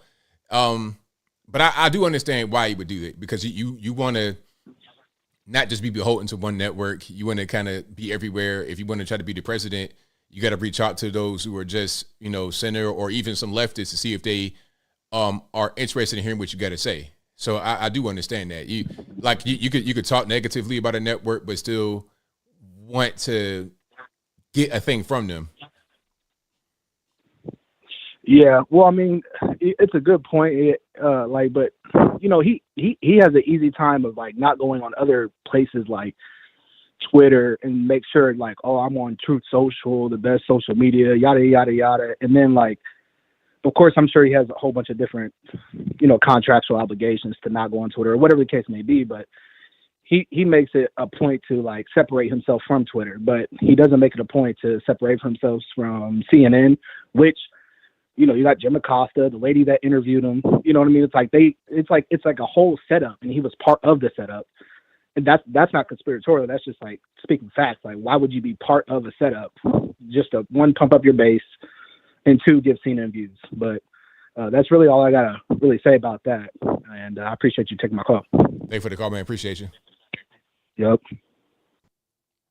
All right, shout out to the caller. Great call. Fantastic call. You guys have been fantastic tonight with the calls. All right. Fantastic call. But yeah, I understand why you will go to CNN, because you want to be able to get all sides. You want to be able to get, you can't just go to Fox all the time, and then Fox got their own issues. So it's like, what can you really do? You want to be able to go everywhere. That's the whole thing, and that's just kind of what it is. Some people that they're not going to watch Fox. They're not going to watch CNN. They're not going to watch. People are just kind of fragmented. It's just like me being on certain social media platforms. I'm on Instagram doing my thing, and a lot of people on Instagram have no idea I have a YouTube channel. I did a podcast with these guys in Atlanta, and they knew me from my Instagram page. It's like, yeah, man, I got my YouTube, And he gave me a blank stare. It's like, oh, you know, I had a YouTube page. they don't know because they stayed within what they know. They don't really know a lot of other stuff. So you gotta try to reach everybody everywhere, wherever they are. You gotta try to get to them that way. All right, so that'll be a wrap for me tonight. Thank you for being here yet again. You guys are the best audience anywhere on the internet. So if you couldn't get through the night, it's not my fault. Please blame the white man. But I'll be back live again on Wednesday, same bat time, same bat place, 8 p.m. Eastern time. So right about right now, it was 11 p.m. Eastern Standard Time. This will be available, like I said, audio-only format on your favorite audio streaming platform, Spotify, Google Play, Apple iTunes, links in the box, or go to your favorite audio streaming platform and just search for me, ABL Live. I should pop right on up. Shout out to all the mods doing what you do. Shout out to everybody that's been watching, retweeting, super chat, and they couldn't do the show without you. And I got some more videos coming out tomorrow. Like I'm doing video 7 days a week now. So I recorded some today that I'm going to put out tomorrow, and I'll probably record one more for tomorrow, if that makes any sense. I'm going to talk about that Joe Biden commencement speech for Howard University. Joe Biden says, hey, vote for me or you ain't black, and then goes to Howard, which is a black school in D.C., and gets an honorary doctorate during the commencement speech that he gives. He gives a commencement speech, which ain't nothing but a campaign speech in Howard. People are cheering. In the speech, he was talking about transgender children, and the audience applauded. It's like, man, we're lost. We are lost as a community. Where we got black folks, a room full of black people screaming, clapping about transgender children. Ridiculous. Like, Meemaw would never. My grandma and them would never apply for something like that. Never. I don't know what's going on, but I'm gonna talk about that tomorrow. So y'all be on the lookout for that. I got super chats on deck. I'm gonna read those right quick. Then I wrap it on up, put the bowl clean on top. Shout out to Per Pill, who says returning caller or DoorDash orderer. Also, is the caller illegal? Because I feel a bias. Is that a fair question? That's a good question. I don't know Ivan's status. That's a good question to ask him. Thank you to Jalapeno Ketchup, who says, good evening, ABL. I'm drinking a hint water as I watch. There you go. Hey, no sponsorship, but hint, I need a sponsorship. I just like these waters. I'm hooked on them. I don't know what y'all put in these hint waters. You put the cocaine in the hint water just like you put in the Coca-Cola. I don't know what's going on, but these are really good. Jalapeno Ketchup says, good evening, ABL. I'm drinking the hint water as I watch. You got me back into those. See, I'm telling you, look, I got testimony right there. I have conversion hint water. Matter of fact, I'm going to call y'all. Hold on. Let me see. Drinkhit.com. I'm going to give you guys a call. I'm going to send you an email. San Fran, look, I don't care. Y'all might be Belly of the Beast, Liberal Place. We still going to get something cracking. I promise. Give me a referral code. I'll put it in the link. Thank you to Purple, who says this has nothing to do with the Mexican people, Ivan. It's about America First policy. Purple also says Miles Grohl, George Soros' son, and the men that shall not be named. Interesting story. Also, Purple says shout out to the retired Chicago police officer. Thank you to R. Scott, who says what happened to Curtis Silva, the Guardian Angels. Also, and before we get to the next part of your question, I saw him recently on Fox talking. I'm not really sure. I think he's running for mayor right now in New York City. But, of course, you won't get much press because you are a conservative person running in New York City. But, yeah, that's the answer to that question. Also, Easy Jean, that is suing Orange Man. Easy Jean. She is a doorknob. Look her up, How to Get Mr. Right Now. Is that a book she wrote or an article? She parted with Hunter Thompson also. Very interesting. Thank you to Jagular Riley, who says, I grew up with a stepfather in the 90s, and he was a firefighter throughout my life, and I tried for years. But the first dying kid was the end. Love the show. Ivan sucks. Thank you for that, man. Definitely appreciate you. Yeah, my dad told me about, he prepared me for all that kind of stuff. Like, he would tell me, like, if you're going into a fire or you go to an accident and you might see somebody on the ground and they might be dead or they might be kind of close to death, you might start hyperventilating. You just got to be calm. Just kind of just work your way through it. Just breathe and just, you at a certain point, you get used to seeing stuff like that. It's like I was with the tow truck driver. I told a story before. I was with a tow truck driver, and he was telling me about how he was in jail for a long time, prison for a long time, like 10 years, something like that or more. And he said he came home, became a tow truck driver, like a flatbed, like a big flat, like a wrecker. And he came to an accident scene, and it was a motorcycle, and the person crashed a motorcycle, and their head became severed, and it rolled down the street, and they saw like the trail of blood as it rolled down the street. So stuff like that, you got to kind of be able to see, and that line of work. Also with nurses and stuff like that, they see quite a bit of stuff too. It gets kind of morbid, but I digress. So I don't want to leave in a morbid note. Thank you for being here. You guys are the best audience anywhere on these internets. More videos coming tomorrow. Please subscribe to them. Please subscribe if you're not subscribed already. And visit all my sponsors in the description box. PatriotPost.us, AnthonyBLogan.com, ABLmerch.com, and that is all I got. So until next time, y'all be safe. I'm out. And peace.